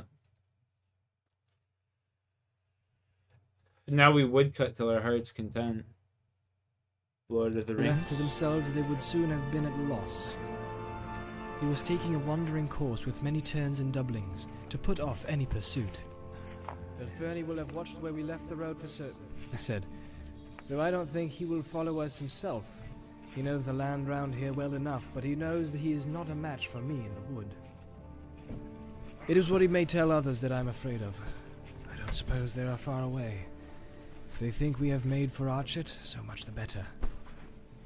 Whether because of Strider's skill or for some other reason, they saw no sign and heard no sound of any other living thing all that day. Neither two-footed, except birds, nor four-footed, except one fox and a few squirrels. The next day they began to steer a steady course eastwards. And still all was quiet and peaceful. On the third day out from Bree they came out of the Chetwood. The land had been falling steadily, ever since they turned aside from the road, and they now entered a wide flat expanse of country, much more difficult to manage. They were far beyond the borders of the Bree land, out in the pathless wilderness, and drawing near to the Midgewater marshes. The ground now became damp, and in places boggy, and there they came upon pools and wide stretches of reeds and rushes filled with the warbling of little hidden birds. The tree, bro. They had to pick their way carefully to keep both dry-footed and on their proper course. At first they made fair progress, but as they went on, their passage became slower and more dangerous. The marshes were bewildering and treacherous, and there was no permanent trail even for rangers to find through their shifting quagmires. The flies began to torment them, and the air was full of clouds of tiny midges that crept up their sleeves and breeches and into their hair. Or whatever. I'm being eaten alive, Cried Pippin. Midgewater. There are more midges than water. What do they live on when they can't get hobbit? Asked Sam, scratching his neck. They spent a miserable day in this lonely and unpleasant country. Their camping place was damp, cold and uncomfortable, and the biting insects would not let them sleep. There were also abominable creatures haunting the reeds and tussocks, and from the sound of them were evil relatives of the cricket. There were thousands of them, and they squeaked all around. Neek, breek, increasingly all the night, until the hobbits were nearly frantic. The next day, the 4th, was little better, and the night almost as comfortless.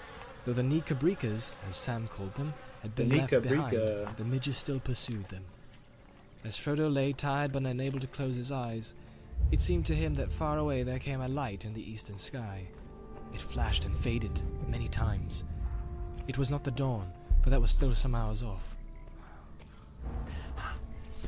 What is the light? he said to Strider, who had risen and was standing, gazing ahead into the night. I do not know, Strider answered. It is too distant to make out. It is like lightning that leaps up from the hilltops. Frodo lay down again. 16, let's go. But for a long while he could still see the white flashes, and against them the tall dark figure of Strider, standing silent and watchful. At last he passed into an uneasy sleep. They had not gone far from the 5th day when they left the last straggling pools and reed beds of the marshes behind them. The land before them began steadily to rise again. Away in the distance, eastward, they could now see a line of hills. The highest of them was at the right of the line, and a little separated from the others. It had a conical top, slightly flattened at the summit.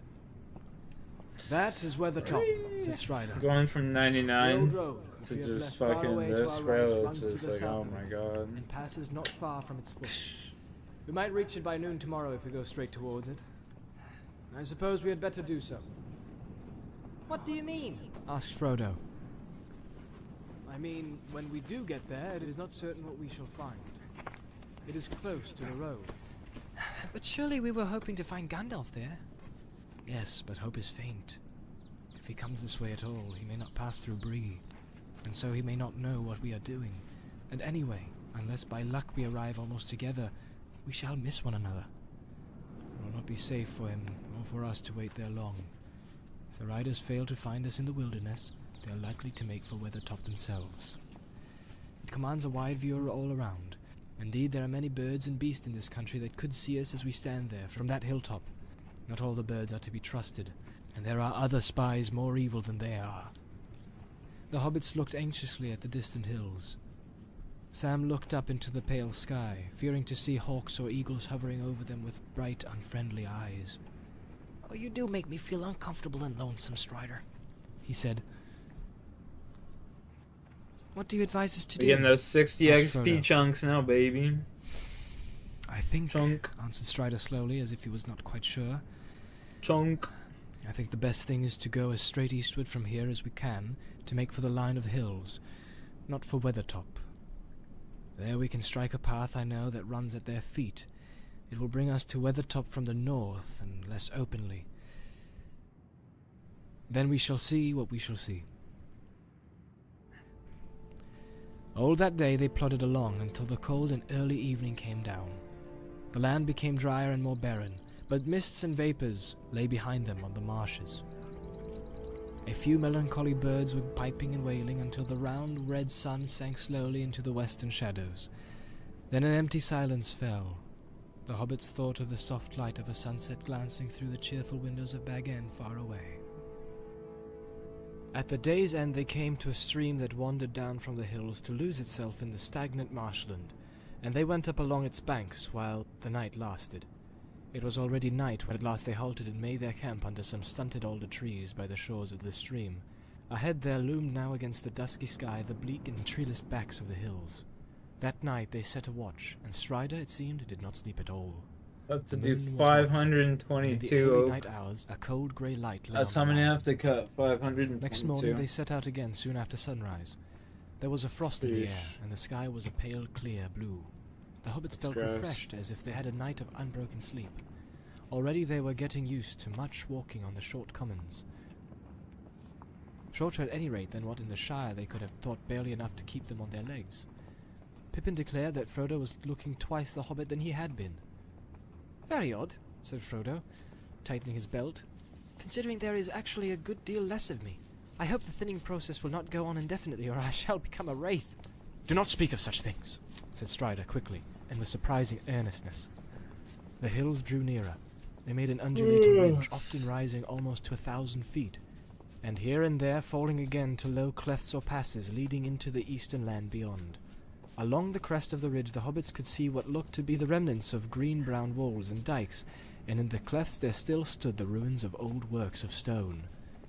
By night they had reached the feet of the westward slopes, and there they camped. It was the night of the 5th of October, and 5th they of were 6 October, days 2 days out from after my Bree. birthday. In the morning they found, for the first time since they had left the Chetwood, a track plain to see. They turned right and followed it southwards. It ran cunningly, taking a line that seemed chosen so as to keep as much hidden as possible from view, both of the hilltops above and of the flats to the west. It dived into dells and hugged steep banks, and where it passed over flatter and more open ground on either side of it, there were lines of large boulders and hewn stones that screened the travellers almost like a hedge. I wonder who made this path and what for, said Mary, as they walked along one of these avenues where the stones were unusually large and closely set. I'm not sure that I like it. It has a rather barrow whitish look. Is there any barrow on Weathertop? No, there is no barrow on Weathertop, nor on any of these hills, answered Strider. The men of the West did not live here, though in their latter days they defended the hills for a while against the evil that came out of Angmar. This path was made to serve the forts along the walls, but long before, in the first day of the Northern Kingdom, they built a great watchtower on Weathertop. Amonsul, they called it. Let's go. It was buried and broken, and nothing Easy. remains of it now but a tumbled ring, like a rough crown on the old hill's head. Yet once it was tall and fair. It is told that Elendil stood there, watching for the coming of Gil-galad out of the west, in the days of the last alliance. The hobbits gazed at Strider. It seemed that he was learned in old lore, as well as in the ways of the wild. Chop that wood, baby. Who was Gil-galad? Asked Mary, but Strider did not answer, and seemed to be lost in thought. Suddenly, a low voice murmured, Gil-galad was an elven king. Of him the harpers sadly sing. The last whose realm was fair and free, between the mountains and the sea. His sword was long, his lance was keen. His shining helm afar was seen. The countless stars of heaven's field were mirrored in his silver shield. But long ago he rode away, and where he dwelleth none can say. For into darkness fell his star, in Mordor where the shadows are. The others turned in amazement, for the voice was Sam's. Don't stop, 75, said Mary. That's all I know. Stammered Sam, blushing. I learned it from Mr. Bilbo when I was 20. a lad. He used to tell me tales like that. Knowing how I was always one for hearing about elves, it was Mr. Bilbo as taught me my letters. He was mighty book-learned, was dear old Mr. Bilbo, and he wrote poetry. He wrote what I've just said. He did not make it up, said Strider. It is part of the lay that is called The Fall of Gil-galad, which is an ancient tongue. Bilbo must have translated it. I never knew that. There was a lot more, said Sam. It's all about Mordor. I didn't learn that part. It gave me shivers. I never thought I should be going that way myself. Going to Mordor? Cried Pippin. I hope he won't come to that. Do not speak that name so loudly, said Strider. It was already midday when they drew near the southern end of the path, and saw before them in the pale clear light of the October sun a grey-green bank, leading up like a bridge on the northward slope of the hill. They decided to make for the top at once, while the daylight was broad. Concealment was no longer possible, and they could only hope that no enemy or spy was observing them. Nothing was to be seen moving on the hill. If Gandalf was anywhere about, there was no sign of him. On the western flank of Weathertop they found a sheltered hollow, at the bottom of which there was a bowl-shaped dell with grassy sides. There they left Sam and Pippin with the pony and their packs and luggage. The other three went on. After half an hour's plodding climb, Strider reached the crown of the hill. Frodo and Merry followed, tired and breathless. The last slope had been steep and rocky. On the top they found, as Strider had said, a wide ring of ancient stonework, now crumbling or covered with age-long grass. But in the center, a cairn of broken stones had been piled. Frodo gets stabbed. Level 19. They were blackened as if with fire. About them the turf was burned into the roots, and all within the ring the grass was scorched and shriveled, as if flames had swept the hilltop.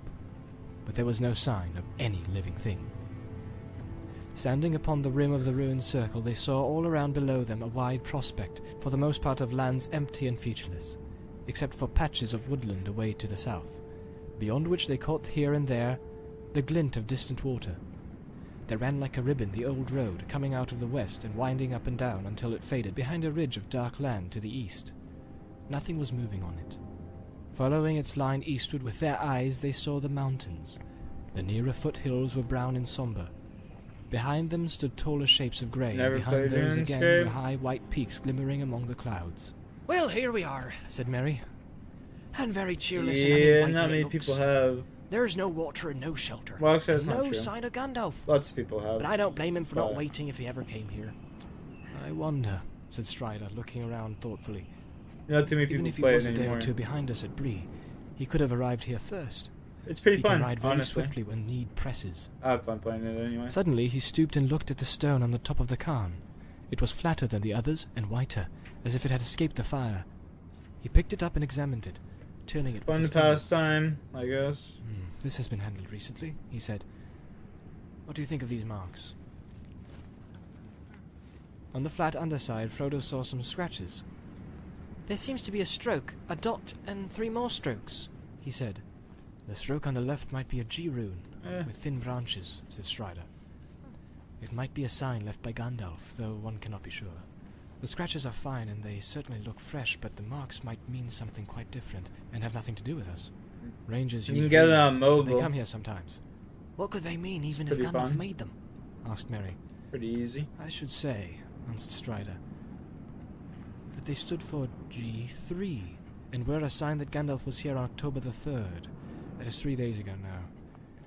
It will also show that he was in a hurry and danger was at hand, so that he had no time or did not dare to write anything longer or plainer. 22. If that is so, we must be wary.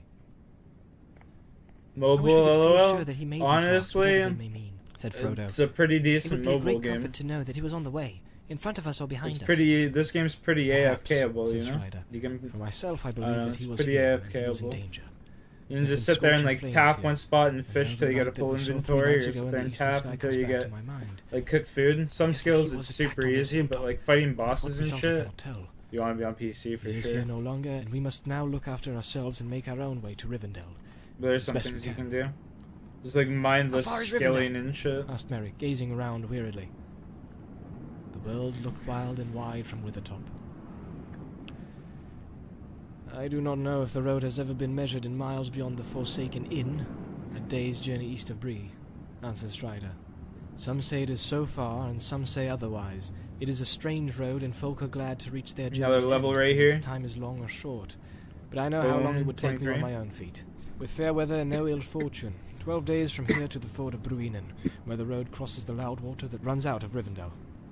We have at least a fortnight's journey before us, but I do not think that we shall be able to use the road. A fortnight, said Frodo. A lot may happen in that time.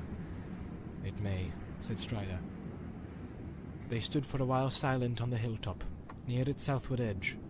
In that lonely place, Frodo for the first time fully realized his homelessness and danger. He wished bitterly that his fortune had left him in the quiet and beloved Shire. He stared down at the hateful road leading back westward to his home. Suddenly he was aware that 2 black specks were moving slowly along it, going westward, and looking again, he saw the 3 others were creeping eastward to meet them. He gave a cry and clutched Strider's arm. Look, He said, pointing downwards. At once Strider flung himself on the ground behind the ruined circle, pulling Frodo down beside him. Merry threw himself alongside. what is it? He whispered. I do not know, but I fear the worst, answered Strider. Slowly they crawled up to the edge of the ring again, and peered through a cleft between Nice 2 little jagged stones. bird The nest light was no right longer there. bright, for the clear morning had faded, and clouds creeping out from the east had now overtaken the sun as it began to go down. They could all see the black specks, but neither Frodo nor Merry could make out their shapes for certain. Yet something told them that there, far below, were black riders assembling on the road beyond the foot of the hill. Yes, said Strider, whose keener sight left him in no doubt. The enemy is here. Hastily they crept away and slipped down the north side of the hill to find their companions. Sam and Peregrine had not been idle. They had explored the small dell and surrounding slopes. Not far away they found a spring of clear water in the hillside, and near it footprints not more than a day or 2 old. In the dell itself they found recent traces of a fire, and some signs of a hasty camp. 21, baby, let's go. There were some fallen rocks on the edge of the dell nearest to the hill. Behind them Sam came upon a small stone of firewood neatly stacked. I wonder if old Gandalf has been here. I said wonder if to old Pippin, Gandalf Whoever it here. was put this stuff here meant to come back, it seems. Strider was greatly interested in these discoveries. I wish I had waited and explored the ground down here myself, he said, hurrying off the spring to examine the footprints. It is just as I feared, he said when he came back. Sam and Pippin have trampled the soft ground and the marks are spoiled or confused. Rangers have been here lately. It is they who left the firewood behind. But there are also several newer tracks that were not made by rangers. At least one set was made, only a day or two ago, by heavy boots. At least one. I cannot now be certain, but I think there were many booted feet. He paused and stood in ancient thought. Each of the hobbits saw in his mind a vision of the cloaked and booted riders. If the horsemen had already found the dell, the sooner Strider led them somewhere else, the better. Sam viewed the hollow with great dislike, now that he had heard news of their enemies on the road only a few miles away. Hadn't we better clear out quick, Mr. Strider? He asked impatiently. It is getting late, and I don't like the hole. It makes my heart sing somehow. Yes, we certainly must decide what to do at once, answered Strider, looking up and considering the time and the weather. Well, Sam, he said at last, I do not like this place either. But I cannot think of anywhere better than we could reach before nightfall. At least we are out of sight for the moment, and if we moved we should be much more likely to be seen by spies. All we could do would be to go right out of our way, back north on this side of the line of hills, where the land is all much the same as it is here. The road is watched, but we should have to cross it if we tried to take cover in the thickness away to the south. On the north side of the road beyond the hills the country is bare and flat for miles. Can riders see? Asked Mary. I mean, they seem usually to have used their noses rather than their eyes, smelling for us. If smelling is the right word. At least in the daylight. But you made us lie down flat when you saw them down below. And now you talk of being seen if we move. I was too Four right careless on the there. hilltop, answered Strider. I was very anxious to find some sign of Gandalf, but it was a mistake for three of us to go up and stand there for so long. For the black horses can see, and the riders can use men and other creatures as spies, as we found at Bree. They themselves do not see the world of light as we do, but our shapes cast shadows in their minds, which only the noon Look who sun it is, destroys. Rocky. Hi. And in the dark they perceive many signs and forms that are hidden from us. Then they are most to be feared. And at all times they smell the blood of living things, desiring and hating it. Senses, too, there are, other than sight or smell. We can feel their presence. It troubled our hearts as soon as we came here, and before we saw them. They feel ours much more keenly. Also, he added, and his voice sank to a whisper, the ring draws them. Is there no escape then? Said Frodo, looking round wildly. Bye, baby. If I move, I shall be seen and hunted. If I stay, I shall draw them to me. Strider laid his hand on his shoulder. There is still hope, he said. You are not alone. Let us take this wood that is set ready Maybe for the 22 fire would as get a in here sign. in a second. There is little shelter or defense here, but fire shall serve for both. Sauron can put fire to his evil uses, as he can all things, but these riders do not love it, and fear those who wield it. Fire is our friend in the 22. wilderness. Maybe, muttered Sam.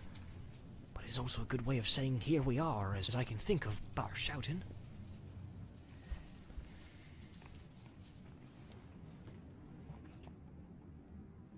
Down in the lower and most sheltered corner of the dell they lit a fire, and prepared a meal. The shades of evening began to fall, and it grew cold. They were suddenly aware of great hunger, for they had not eaten anything since breakfast, but they dared not make more than a frugal supper. The lands ahead were empty of all save birds and beasts, unfriendly places deserted by all the races of the world. Rangers passed at times beyond the hills, but they were few and did not stay. Other wanderers were rare, and of evil sort. Trolls might stray down at times, out of the northern valleys of the misty mountains. Only to the road would travellers be found. Most often dwarves, hurrying along, on business of their own, and with no help and few words to spare for strangers.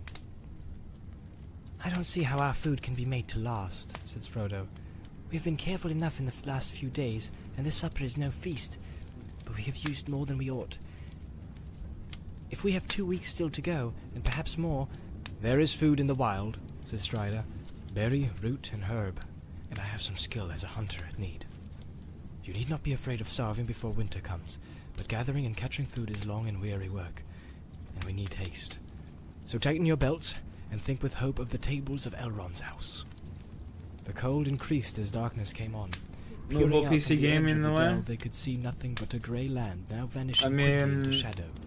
You can The play sky this game above on had mobile or cleared again. PC, It but was slowly filled with twinkling stars. PC is definitely the Frodo and his best. companions huddled around the fire, wrapped in every garment and blanket they possessed, but Strider was content with a single cloak, and sat a little apart, drawing thoughtfully at his pipe. As night fell and the light of the fire began to shine out brightly, he began to tell them tales to keep their minds from fear. 23. He knew many histories and legends of long ago, There we go. of elves and men, and the good and evil deeds of the elder days. They wondered how old he was, and where he had learned all this lore. Tell us of Gil-galad, Said Merry suddenly, when he paused at the end of a story of the elf kingdoms. Do you know any more of that old lay that you spoke of? I do indeed, answered Strider. So also does Frodo, for it concerns us closely. Merry and Pippin looked at Frodo, who was staring into the fire. I know only the little that Gandalf has told me, Said Frodo slowly. Gil-galad was the last of the great elf kings of Middle-earth. Gil-galad is starlight, in their tongue. With Elendil, the elf friend, he went to the land of No! Said Strider, interrupting. I do not think that tale should be told now with the servants of the enemy at hand. If we went through to the house of Yes, Elrond, sir. you may hear it there, told in full. Then tell us some other tale of the old days. Begged Sam. A tale about elves before the fighting time. I would dearly like to hear some more about elves. The dark seems to press around so close. I will tell you the tale of Tinuviel, said Strider.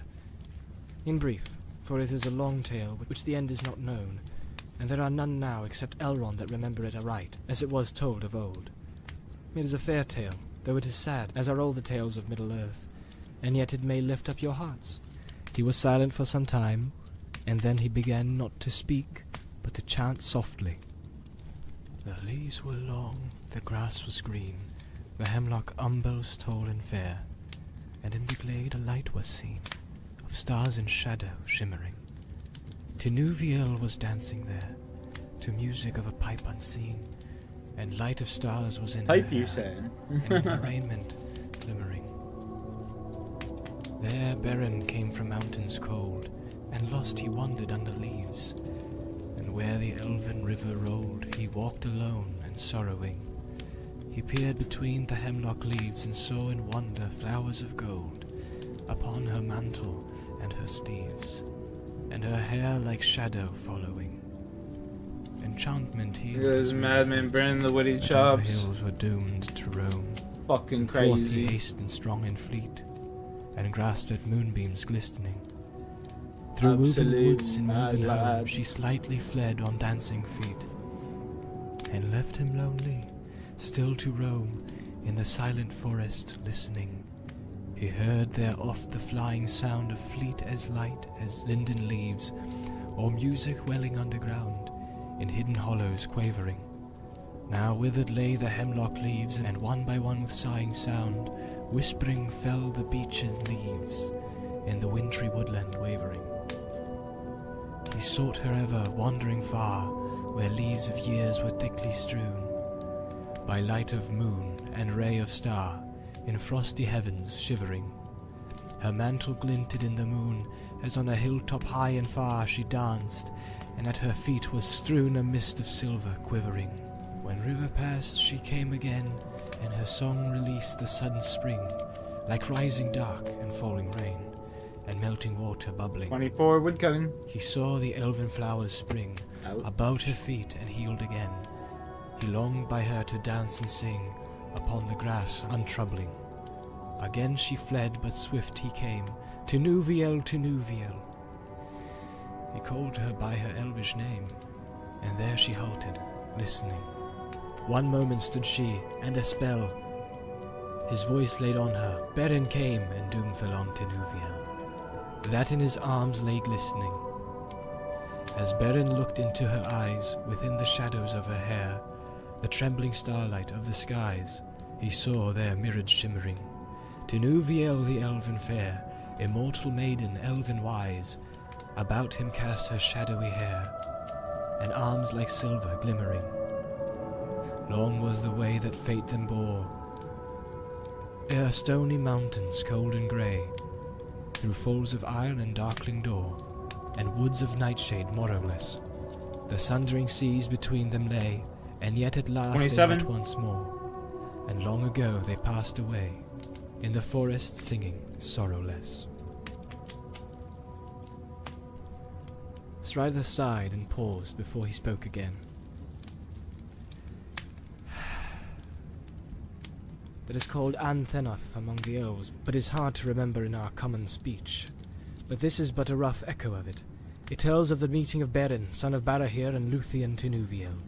Beren was a mortal man, but Luthien was the daughter of Thingol, a king of elves upon Middle-earth, when the world was young, and she was the fairest maiden that has ever been among all the children of this world.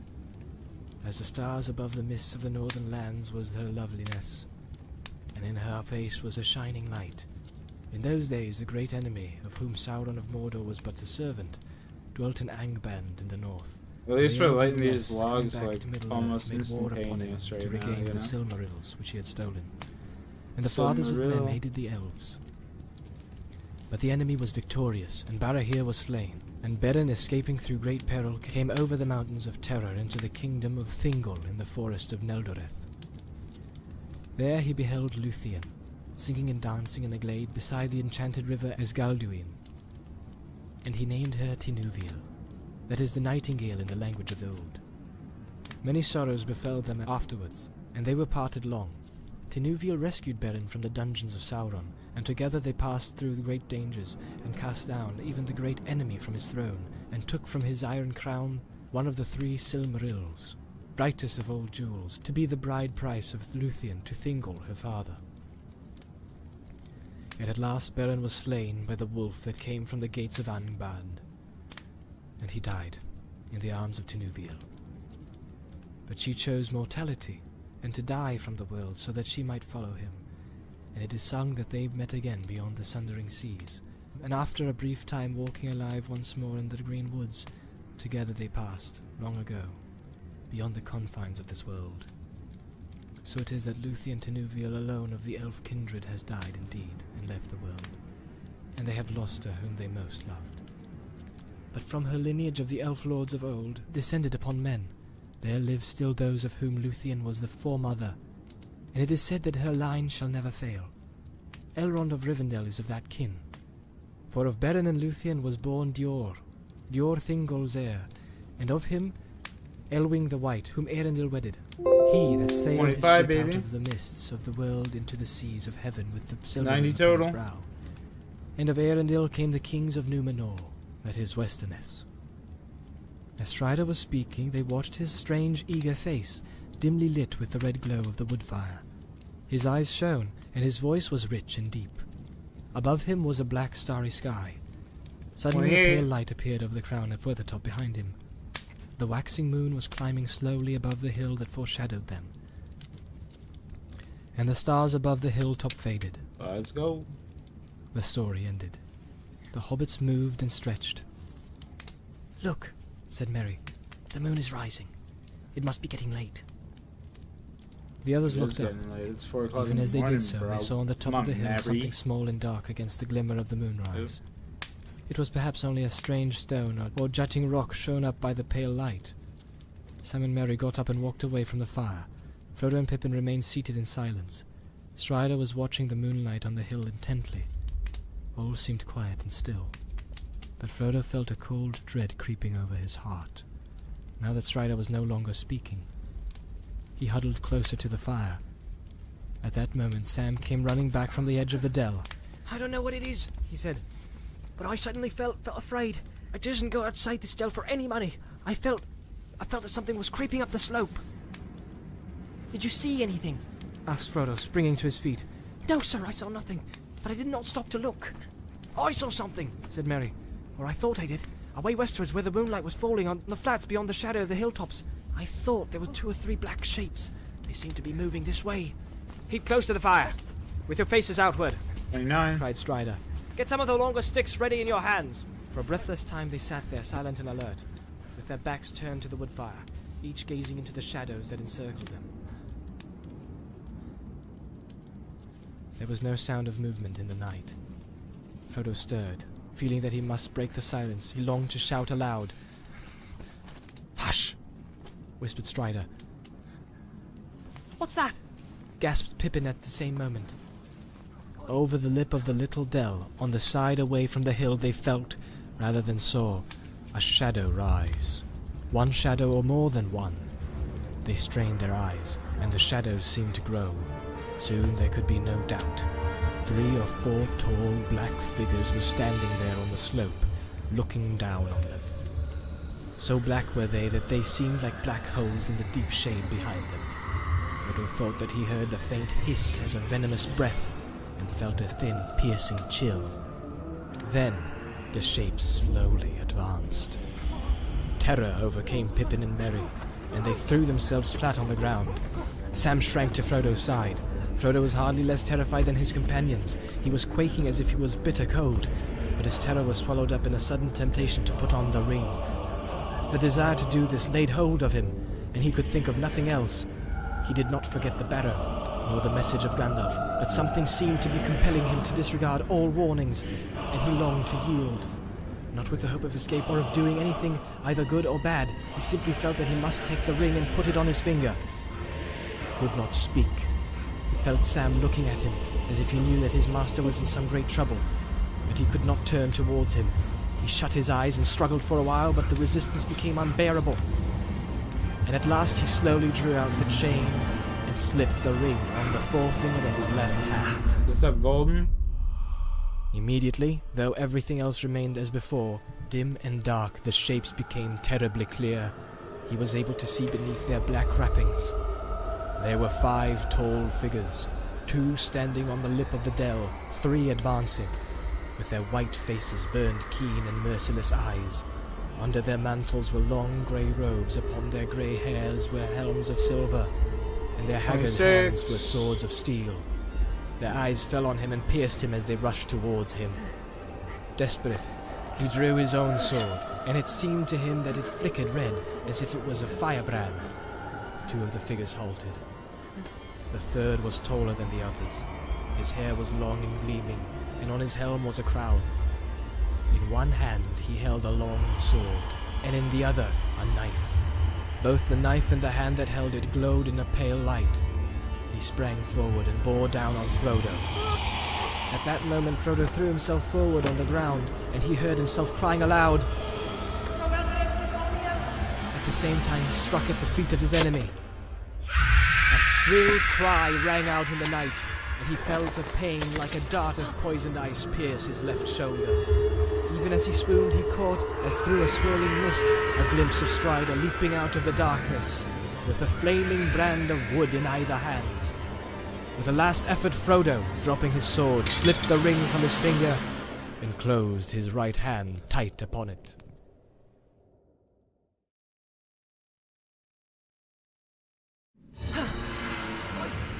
When Frodo came to himself, he was still clutching the ring desperately. He was lying by the fire, which was now piled high and burning brightly. His 3 companions were bending over him. What has happened? Where is the Pale King? He asked wildly. They were too overjoyed to hear him speak to answer for a while, nor did they understand his question. At length he gathered from Sam that they had seen nothing but the vague shadowy shapes coming toward them. Suddenly, to his horror, Sam found that his master had vanished, and at that moment a black shadow rushed past him, and he fell. He heard Frodo's voice, but it seemed to come from a great distance, or from under the earth, crying out strange words. They saw nothing more until they stumbled over the body of Frodo, lying as if dead, face downwards on the grass with his sword beneath him. Strider ordered them to pick him up and lay him Firemaking near the right there. fire. And then he disappeared. That was now a good while ago. Sam plainly was beginning to have doubts again about Strider, but while they were talking he returned, appearing suddenly out of the shadows. They started, and Sam drew his sword and stood over Frodo, but Strider knelt down swiftly at his side. "I am not a Black Rider, Sam," he said gently, "nor in league with them. I have been trying to discover something for other movements, but I have found nothing. I cannot think why they have gone and do not attack again, but there is no feeling of their presence anywhere at hand." When he heard what Frodo had to tell, he became full of concern and shook his head and sighed. Then he ordered Pippin and Merry to heat as much water as they could in their small kettles and to bathe the wound with it. "Keep the fire going well, and keep Frodo warm," he said. Then he got up and walked away and called Sam to him. "I think I understand things better now," he said in a low voice. "There seem only to have been 5 of the enemy. Why they were not all there I do not know, but I don't think they expected to be resisted. They have drawn off for the time being, but not far, I fear. They will come again another night, if we cannot escape. They are only waiting, because they think that their purpose is almost accomplished, and that the ring cannot fly much further. I fear, Sam, that they believe your master has a deadly wound that will subdue him to their will. We shall see." Sam choked with tears. "Don't despair," said Strider. "You must trust me now. Your Frodo is made of sterner stuff than I had guessed, though Gandalf hinted that it might prove so. He is not slain, and I think he will resist the evil power of the wound longer than his enemies expect. I will do all I can to help and heal him. Guard him well while I'm away." He hurried off and disappeared again into the darkness. Frodo dozed, though the pain of his wound was slowly growing, and a deadly chill was spreading from his shoulder to his arm and side. His friends watched over him, warming him and bathing his wound. The night passed slowly and wearily. Dawn was growing in the sky, and the dell was filling with grey light when Strider at last returned. "Look!" he cried, and stooping he lifted from the ground a black cloak that had lain there hidden by the darkness. A foot above the lower hem there was a slash. "This was the stroke of Frodo's sword," he said. "The only hurt that it did to his enemy, I fear, for it is unharmed. But all blades perish that pierce the dreadful king. More deadly to him was the name of Elbereth, and more deadly to Frodo was this." He stooped again and lifted up a long, thin knife. There was a cold gleam in it. As Strider raised it, they saw that near the end its edge was notched and the point was broken off. But even as he held it up in the growing light, they gazed in astonishment, for the blade seemed to melt and vanished like a smoke in the air, leaving only the hilt in Strider's hand. "Alas!" he cried. "It was this accursed knife that gave the wound. Few now have the skill in healing to match such evil weapons. But I will do what I can." He sat down on the ground and taking the dagger hilt laid it on his knees, and he sang over it a slow song in a strange tongue. Then, setting it aside, he turned to Frodo and in a soft tone spoke words the others could not catch. From the pouch at his belt he drew out the long leaves of a planet. "These leaves," he said, "I have walked far to find. For this plant does not grow in the bare hills, but in the thickets away south in the road I found it in the dark by the scent of its leaves." He crushed a leaf in his fingers, and it gave out a sweet and pungent fragrance. "It is fortunate that I could find it, for it is a healing plant that the men of the West brought to Middle-earth. Athelas they name it, and it grows now sparsely and only near places where they dwelt or camped of old. And it is not known in the north except for some of those who wander in the wild. It has great virtues, but over such a wound as this, its healing powers may be small." He threw the leaves into boiling water and bathed Frodo's shoulder. The fragrance of the steam was refreshing, and those that were unhurt felt their minds calmed and cleared. The herb had also some power over the wound, for Frodo felt the pain and also the sense of frozen cold lessen in his side, but the life did not return to his arm, and he could not raise or use his hand. He bitterly regretted his foolishness and reproached himself for weakness of will, for he now perceived that in putting on the ring he obeyed not his own desire, but the commanding wish of his enemies. He wondered if he would remain maimed for life, and how they would now manage to continue their journey. He felt too weak to stand. The others were discussing this very question. They quickly decided to leave Weathertop as soon as possible. "I think now," said Strider, "that the enemy has been watching this place for some days.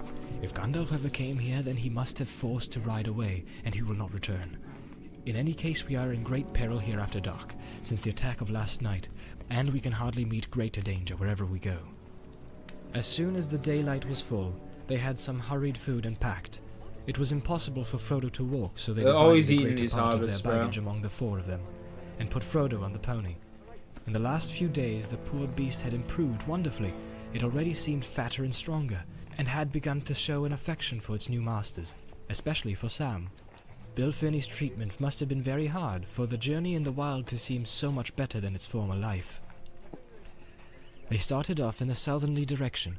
This would mean crossing the road, but it was the quickest way to more wooded country. And they needed fuel, for Strider said that Frodo must be kept warm, especially at night, while fire would be some protection for them all. It was also his plan to shorten their journey by cutting across another great loop of the road. East beyond Weathertop it changed its course and took a wide bend northwards. They made their way slowly and cautiously round the southwestern slope of the hill and came in a little while to the edge of the road. There was no sign of the riders, but even as they were hurrying across they heard far away two cries. Hey, Rocky. A cold voice calling and a cold voice answering. Trembling, they sprang forward and made for the thickets that lay ahead. The land before them sloped away southwards, but it was wild and pathless. Bushes and stunted trees grew in dense patches with wide barren spaces in between. The grass was scanty, coarse and grey, and the leaves in the thickets were faded and falling.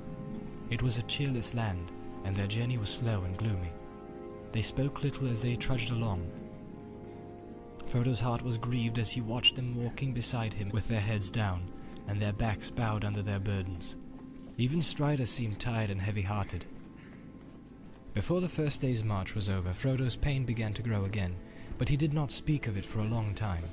4 days passed, without the ground or the scene changing much, except that behind them Weathertop slowly sank, and before them the distant mountains loomed a little nearer.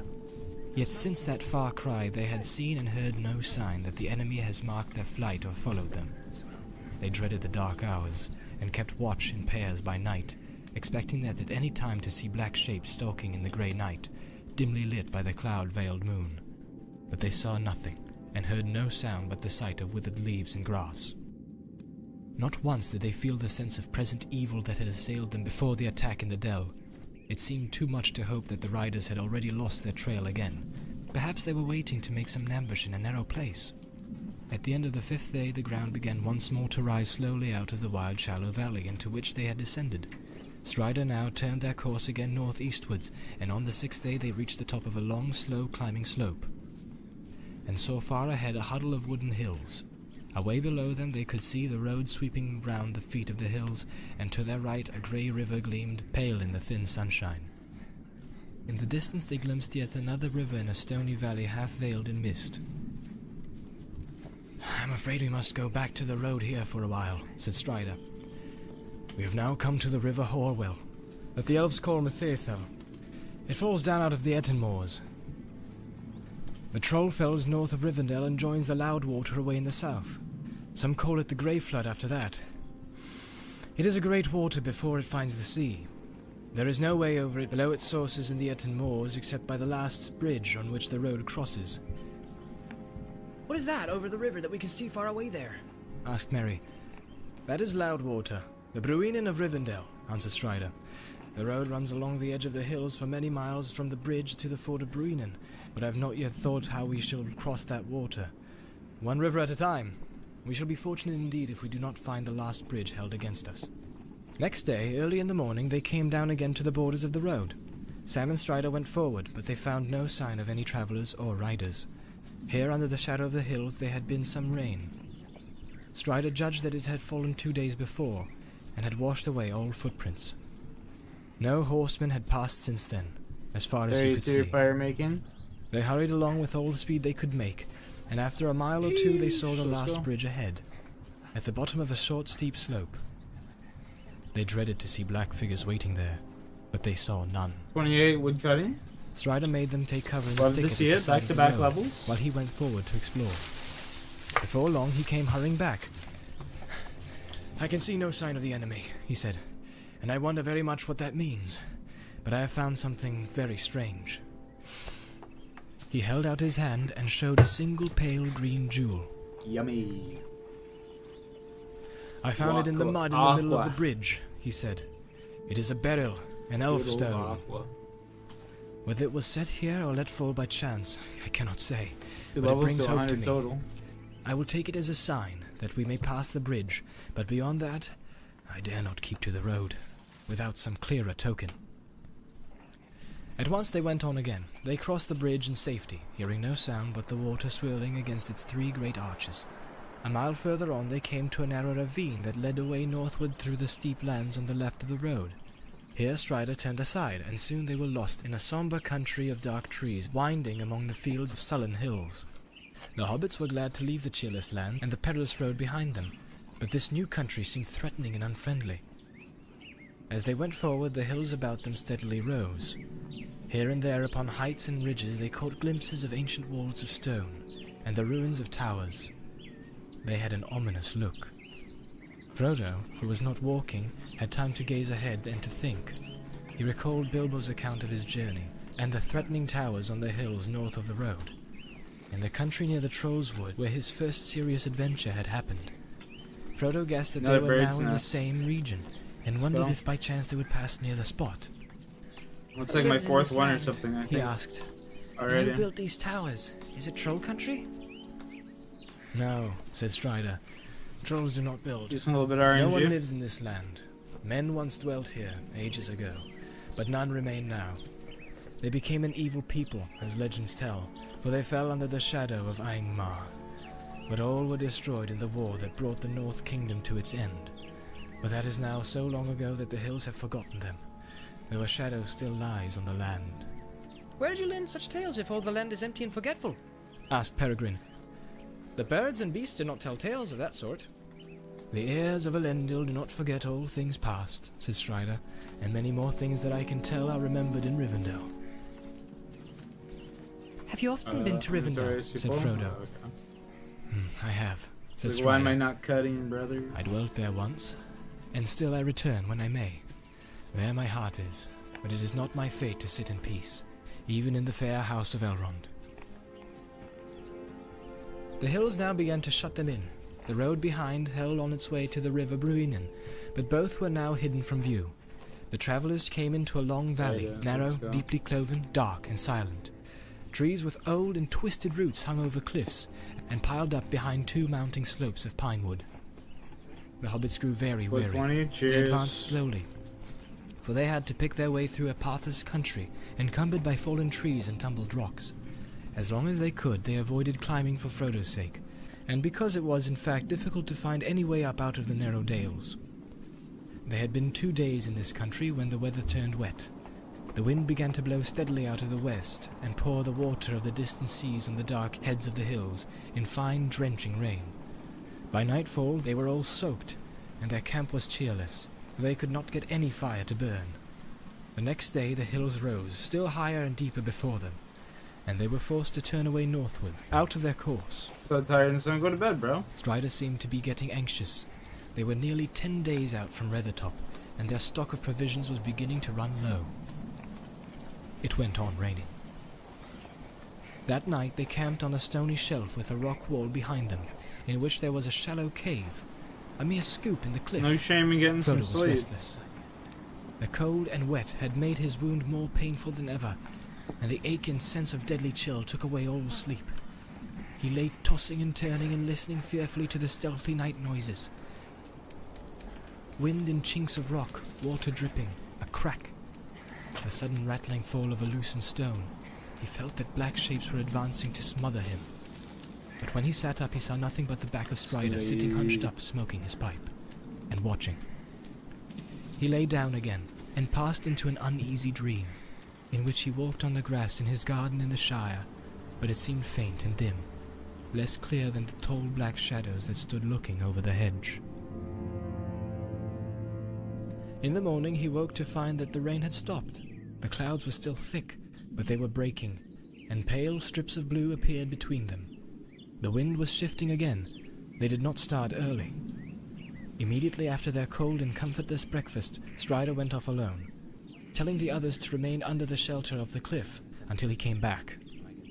He was going to climb up if he could, and get a look at the lie of the land.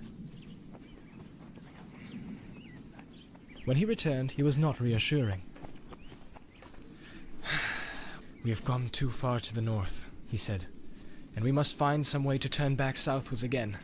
If we keep on as we are going, we shall get up to the Ettendales, far north of Rivendell, and that is troll country, and little known to me. We could perhaps find our way through and come round to Rivendell from the north, but it would take too long, for I do not know the way, and our food would not last. So somehow or other, we must find the ford of Bruinen." The rest of that day they spent scrambling over rocky ground. They found a passage between two hills that led them into a valley running southeast, a direction that they wished to take. But towards the end of the day they found their road again barred by a bridge of high land. Its dark edge against the sky was broken into many bare points like teeth of a blunted saw. They had a choice between going back or climbing over it. They decided to attempt to climb, but it proved very difficult. Before long, Frodo was obliged to dismount and struggle along on foot. Even so, they often despaired of getting their pony up, of finding a path for themselves, burdened as they were. The light was nearly gone, and they were all exhausted, when at last they reached the top. They had climbed onto a narrow saddle between two higher points, and the land fell steeply away again, only a short distance ahead. Frodo threw himself down and lay on the ground, shivering. His left arm was lifeless, and his side and shoulder felt as if icy claws were laid upon them. The trees and rocks about him seemed shadowy and dim. We're gonna get 100 total levels with our next Mary to fire Strider. making level here, I'm boys. afraid this has been too much for Frodo. I'm dreadfully anxious of him. What are we to do? Do you think they'll be able to cure him in Rivendell, if we ever get there? We shall see, answered Strider. There is nothing more that I can do in the wilderness, and it is chiefly because of this wound that I am so anxious to press on. But I agree that we can go no further tonight. 33. What's the matter with my master? Asked Sam in a low voice, looking appealingly at Strider. His wound was small and it's already closed. There's nothing to be seen but a cold white mark on his shoulder. Frodo has been touched by the weapons of the enemy, said Strider. And there is some poison or evil at work that is beyond my skill to drive out. But do not give up hope, Sam. Night was cold up on the high ridge. They lit a small fire down under the gnarled roots of an old pine that hung over a shallow pit. It looked as if stone had once been quarried there. They sat huddled together. The wind blew chill through the pass, and they heard the treetops lower down moaning and sighing. Frodo lay half in a dream, imagining that endless dark wings were sweeping by above him, and that on the wings rode pursuers that sought him in all the hollows of the hills. The morning dawned bright and fair. The air was clean, and the light pale and clear in a rain-washed sky. Their hearts were encouraged, but they longed for the sun to warm their cold, stiff limbs. As soon as it was light, Strider took Go, Merry baby. with him and went to survey the country from the height to the east of the pass. The sun had risen and was shining Almost brightly when he 30 returned with more woodcutting. comforting news. 33. They were now 200 going total more or level. less in the right direction. 34k XP. If they went on, Let's down the go. further side of the ridge, they would have the mountains on their left. Some way ahead, Strider had caught a glimpse of the loud water again, and he knew that, though it was hidden from view, the road to the ford was not far from the river, and lay on the side nearest to them. "We must make for the road again," he said. "We cannot hope to find a path through these hills. Whatever danger may beset it, the road is our only way to the ford." As soon as they had eaten, they set out again. They climbed slowly down the southern side of the ridge, but the way was much easier than they had expected, for the slope was far less steep on this side, and before long Frodo was able to ride again.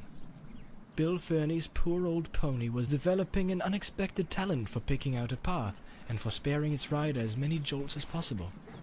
The spirits of the party rose again. Even Frodo felt better in the morning light, but every now and again a mist seemed to obscure his sight, and he passed his hands over his eyes. Pippin was a little ahead of the others. Suddenly he turned around and called to them. There is a path here. He cried. When they came up with him, they saw that he had made no mistake. 13k There were XP clearly now. the beginnings of a path 5K that climbed with XP many now. windings out of the woods below and Online. faded away on the hilltop behind. In places it was now faint and overgrown, or choked with fallen stones and trees, but at one time it seemed to have been much used. It was a path made by strong arms and heavy feet. Here and there old trees had been cut or broken down, and large rocks cloven or heaved aside to make a way. They followed the track for some while, for it offered much the easiest way down, but they went cautiously, and their anxiety increased as they came into the dark woods, and the path grew 30 plainer and woodcutting. broader.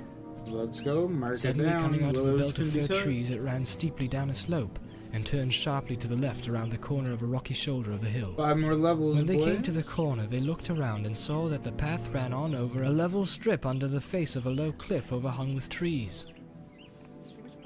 In the stony wall there was a door hanging crookedly ajar upon one great hinge. Outside the door they all halted. There was a cave or rock chamber behind. when in the gloom inside nothing could be seen. Strider, Sam, and Mary, pushing it with all their strength, managed to open the door a little wider. And then Strider and Mary went in. They did not go far, for on the floor lay many old bones, and nothing else was to be seen near the entrance except some great empty jars and broken pots. Ooh. Surely this is a troll hole if ever there was one, said Pippin. Come out, you two, and let us get away. Now we know who made the path, and we had better get off it quick. There is no need, I think, said Strider, coming out. It is certainly a troll hole, but it seems to have been long forsaken. I don't think we need be afraid. But let us go on down warily, and we shall see. The path went on again from the door, right there. and turning Let's to the go, right baby. again across the level space, Decent plunged fire down a making thick right wooden now. slope. Pippin, not liking to show Strider that he was still afraid, went on ahead with Merry. Sam and Strider came behind, one on each side of Frodo's pony, for the path was now broad enough for 4 or 5 hobbits to walk abreast. But they had not gone very far before Pippin came running back, followed by Merry. They both looked terrified. There are trolls! Pippin panted. Down in a clearing in the woods not far below. We've got a sight of them through the tree trunks. They're very large. "We will come and look at them," said Strider, picking up a stick. Frodo said nothing, but Sam looked scared.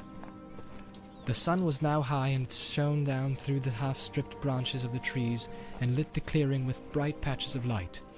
They halted suddenly on the edge and peered through the tree trunks, holding their breath. There stood the trolls, 3 large trolls. One was stooping, and the other 2 stood staring at him. Strider walked forward unconcernedly. Get up, old stone, He said, and broke his stick upon the stooping troll. Nothing happened. There was a gasp of astonishment from the hobbits, and then even Frodo laughed. Well, he said, we are forgetting our family history. These must be the very 3 that were caught by Gandalf, quarrelling over the right way to cook 13 dwarves and 1 hobbit. I had no idea they were anywhere near the place, said Pippin. He knew the story well. Bilbo and Frodo had told it often, but as a matter of fact he had never more than half believed it. Even now he looked at the stone trolls with suspicion, wondering if some magic might not suddenly bring them to life again. "You are forgetting not only your family history, but all you ever knew about trolls," said Strider. "It is broad daylight, with a bright sun, and yet you come back trying to scare me with a tale of live trolls waiting for us in this glade. In any case, you might have noticed that one of them has an old bird's nest behind his ear, and would be a most unusual ornament for a live troll."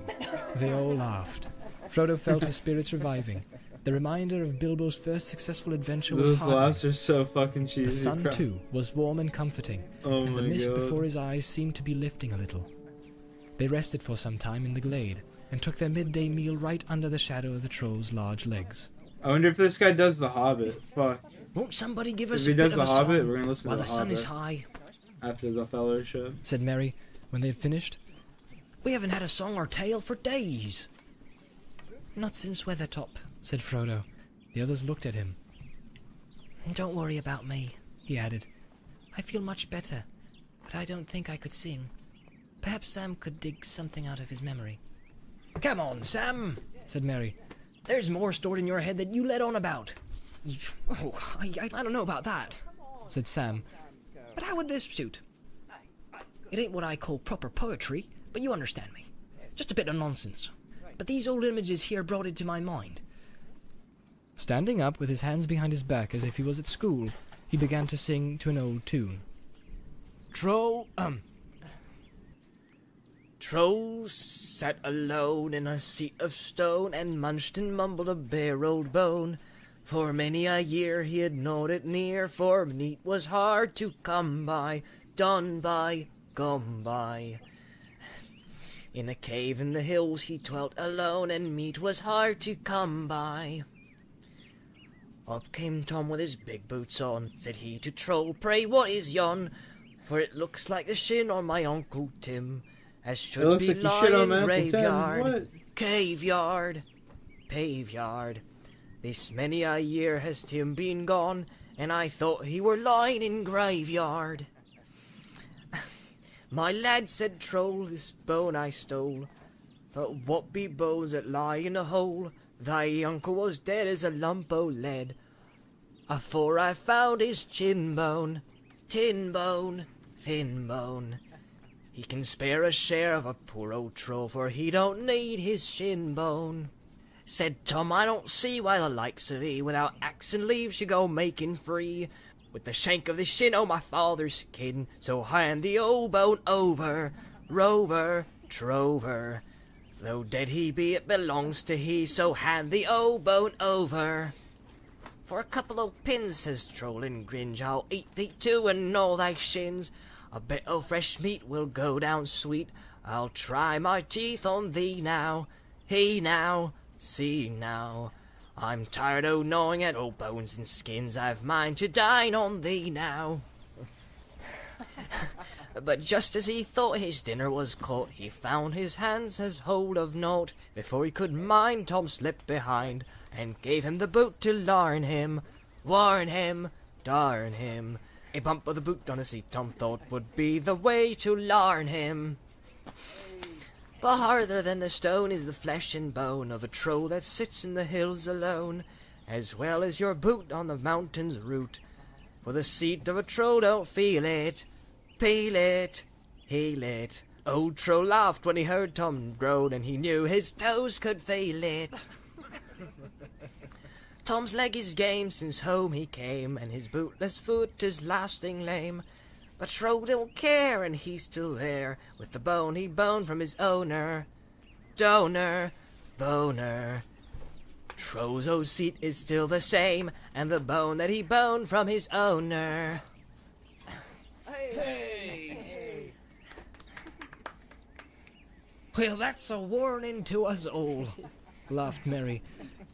It is as well as you used a stick. This song not your is hand, killing Strider. me right now. When'd you come by that song? Yeah, it's Asked fucking terrible. The I've never heard this sing-alongs one are the before. worst part of this shit. Sam muttered something I swear to inaudible. fuck. It's out Like, of his own head, of dog course, shit. said Frodo. Dog shit.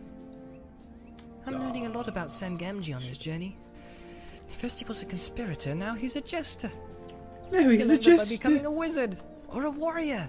Why, I Oh, the hope hero not, of the entire said Sam. story. I don't want to be neither. In the afternoon they went on down the woods. They were probably following the very track that Gandalf, Bilbo and the dwarves had used many years before. After a few miles they came out on the top of a high bank above the road.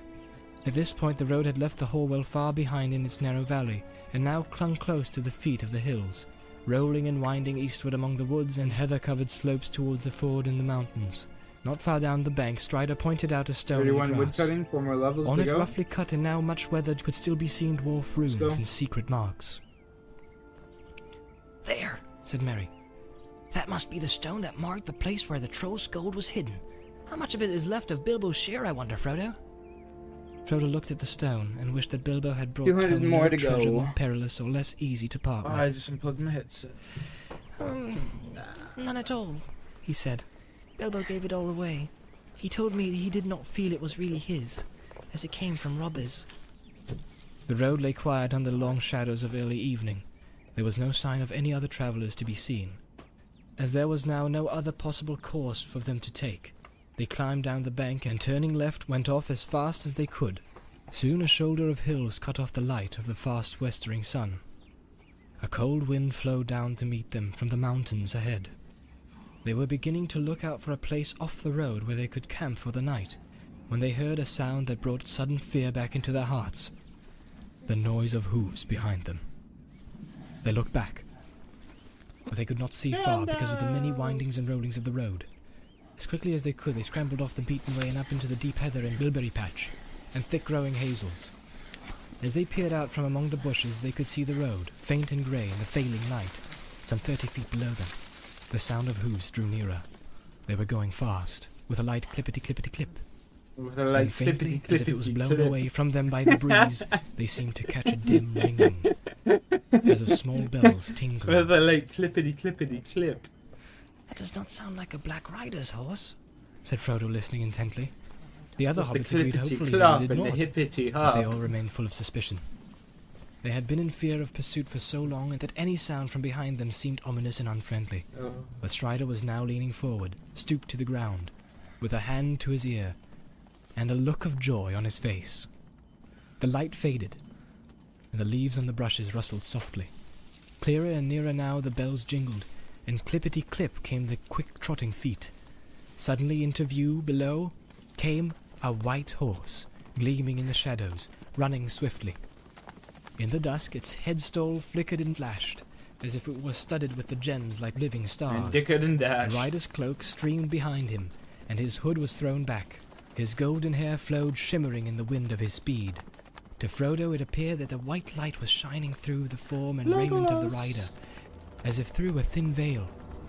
Strider sprang from hiding and dashed down towards the road, leaping with a cry through the heather, but even before he had moved or called, the rider had reined his horse and halted, looking up towards the thicket where they stood.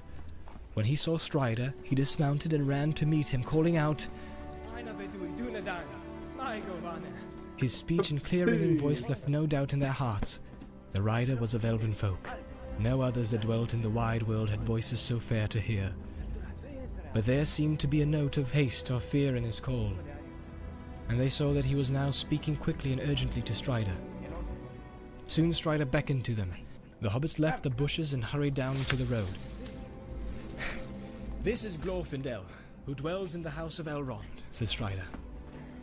"Hail and well met at last," said the elf lord to Frodo. "I was sent from Rivendell to look for you. We fear that you are in danger upon the road." Then Gandalf has reached Rivendell, cried Frodo joyfully. "No, we had not when I departed, but that was 9 days ago," answered Glorfindel. "Elrond received news that troubled him. Some of my kindred journeying in your land beyond the Baranduin learned that things were amiss, and sent messages as swiftly as they could. They said that the Nine were abroad, and you were astray, bearing a great burden without guidance, for Gandalf had not returned. There are few, even in Rivendell, that can ride openly against the Nine, but such as there were, Elrond sent out north, west, and south. It was thought that you might run far aside to avoid pursuit and become lost in the wilderness. It was my lot to take the road, and I came to the bridge to Mithaethel and left a token there. Nigh on 7 days ago. 3 of the servants of Sauron were upon the bridge, but they withdrew, and I pursued them westward. I came also upon 2 others, but they turned away southward. Since then I searched for your trail. 2 days ago I found it, and found it over the bridge, and today I marked where you descended from the hills again. But come, there is no time for further news. Since you are here, we must risk the peril of the road and go. There are 5 behind us, and when they find your trail upon the road, they will ride after us like the wind. And they are not all. Where the other 4 may be, I do not know. I fear that we may find the ford is already held against us." While Glorfindel was speaking, the shades of evening deepened. Frodo felt a great weariness come over him. Ever since the sun began to sink, the mist before his eyes had darkened, and he felt that a shadow was coming between him and the faces of his friends. Now pain assailed him, and he felt cold. He swayed, clutching at Sam's arm. My master's sick and wounded, said Sam angrily. "He can't go on riding at nightfall. He needs rest." Glorfindel caught Frodo as he sank to the ground, and taking him gently in his arms, he looked in his face with grave anxiety. Briefly, Strider told of the attack on their camp on the Weathertop, and of the deadly knife. He drew out the hilt, which he had kept, and handed it to the elf. Glorfindel shuddered as he took it, but he looked intently at it. "There are evil things written on this hilt," he said, "though maybe your eyes cannot see them. Keep it, Aragorn, till we reach the house of Elrond. But be wary, and handle it as little as you may. Alas, the wounds of this weapon are beyond my skill to heal. I will do what I can. All the more do I urge you now to go on without rest." He searched the wound on Frodo's shoulder with his fingers, and his face grew graver, as if what he learned disquieted him. But Frodo felt the chill lessen in his side and arm.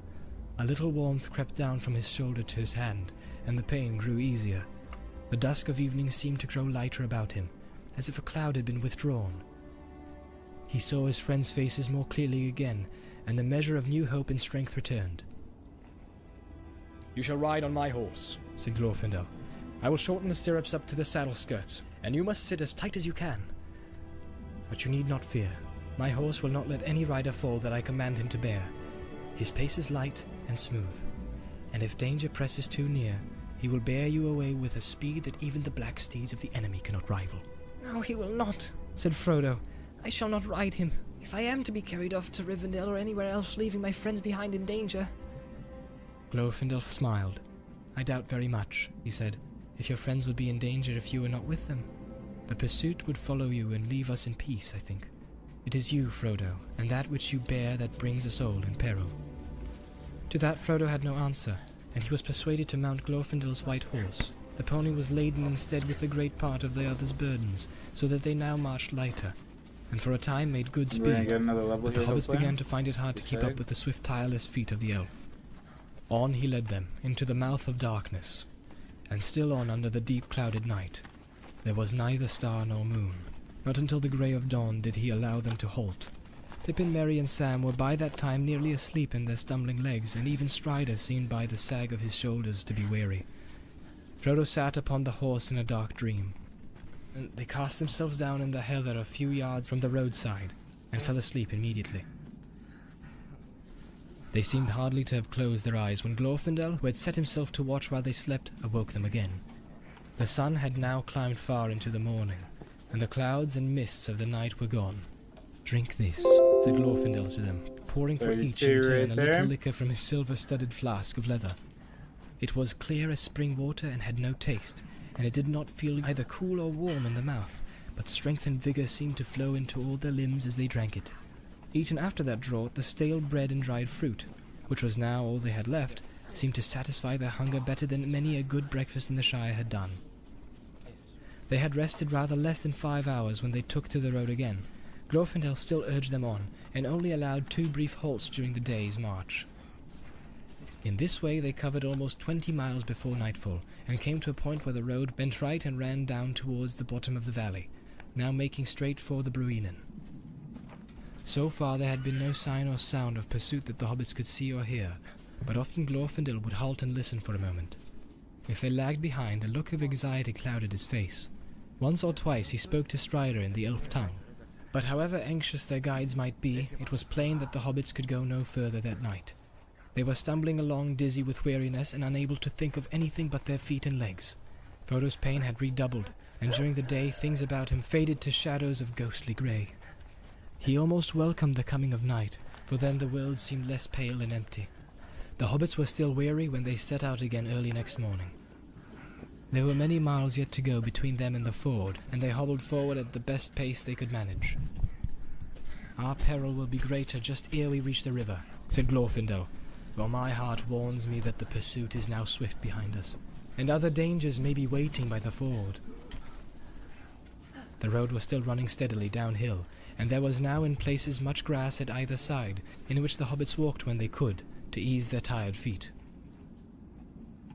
In the late afternoon they came to a place where the road went suddenly under the dark shadow of tall pine trees, and then plunged into a deep cutting with steep moist walls of redstone.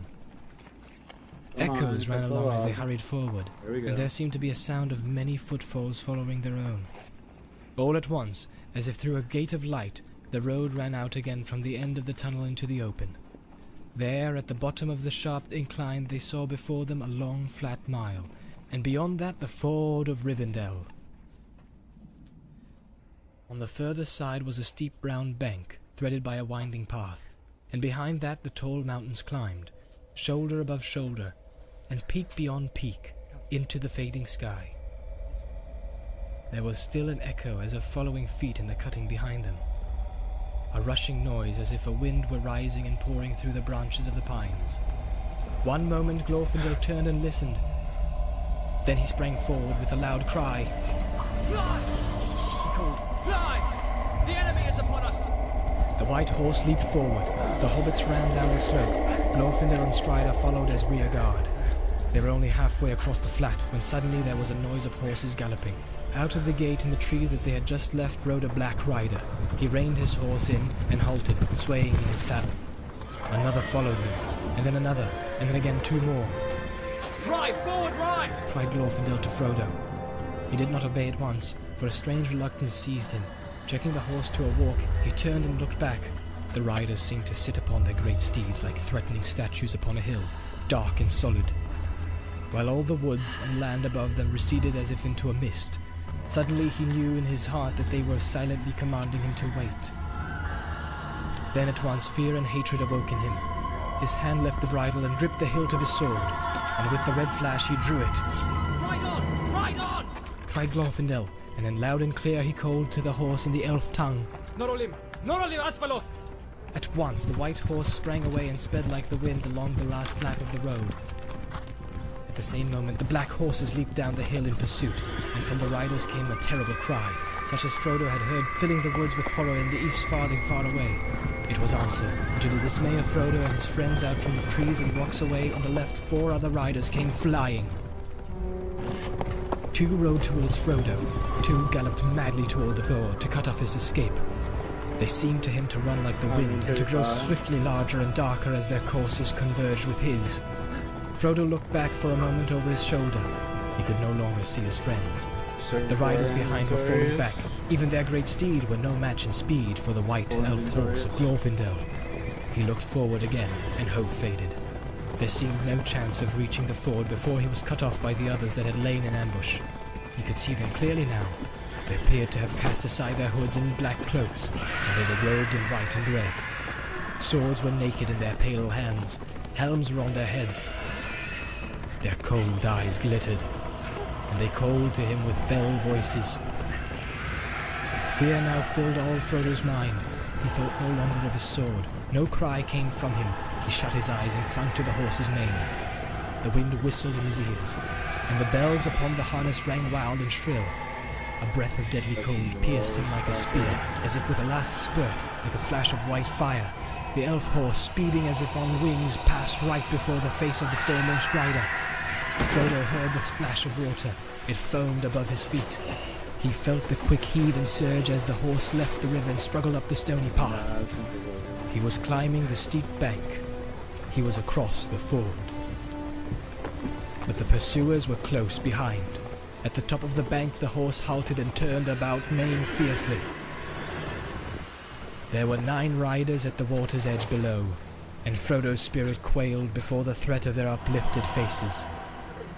He knew of nothing that would prevent them from crossing as easily as he had done, and he felt that it was useless to try to escape over the long uncertain path from the ford to the edge of Rivendell, if once the riders crossed. In any case, he felt that he was commanded urgently to halt. Hatred again stirred in him, but he had no longer the strength to refuse. Suddenly the foremost rider spurred his horse forward. It checked at the water and reared up. With a great effort, Frodo sat upright and brandished his sword. Go back! Go back! He cried. Go back to the land of Mordor! And follow me no more! His voice sounded thin and shrill in his own ears.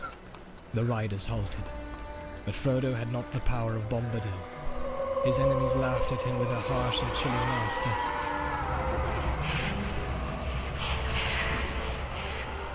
They called. 37.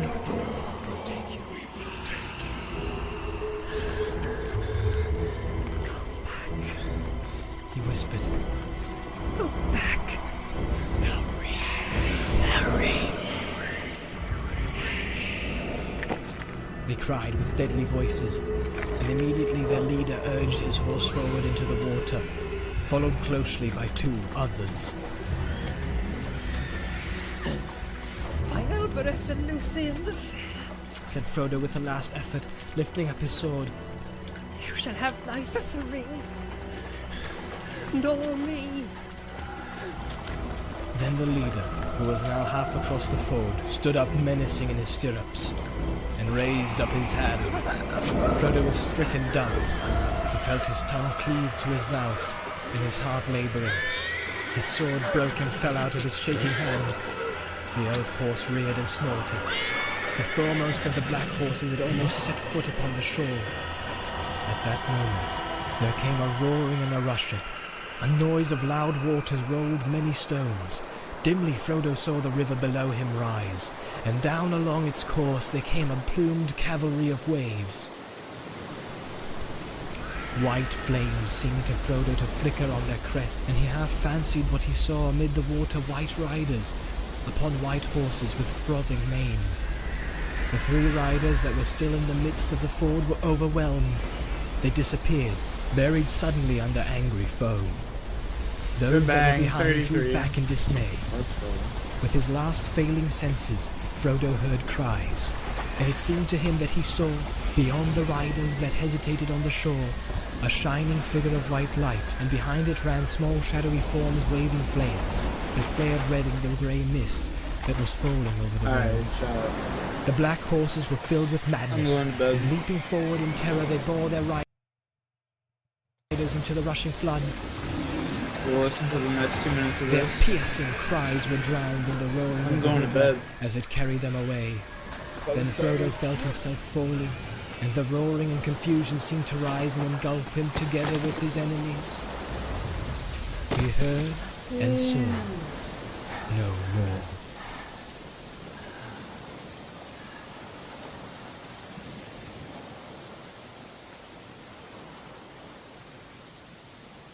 Oh, there you go. That was that. Hope y'all have a good night.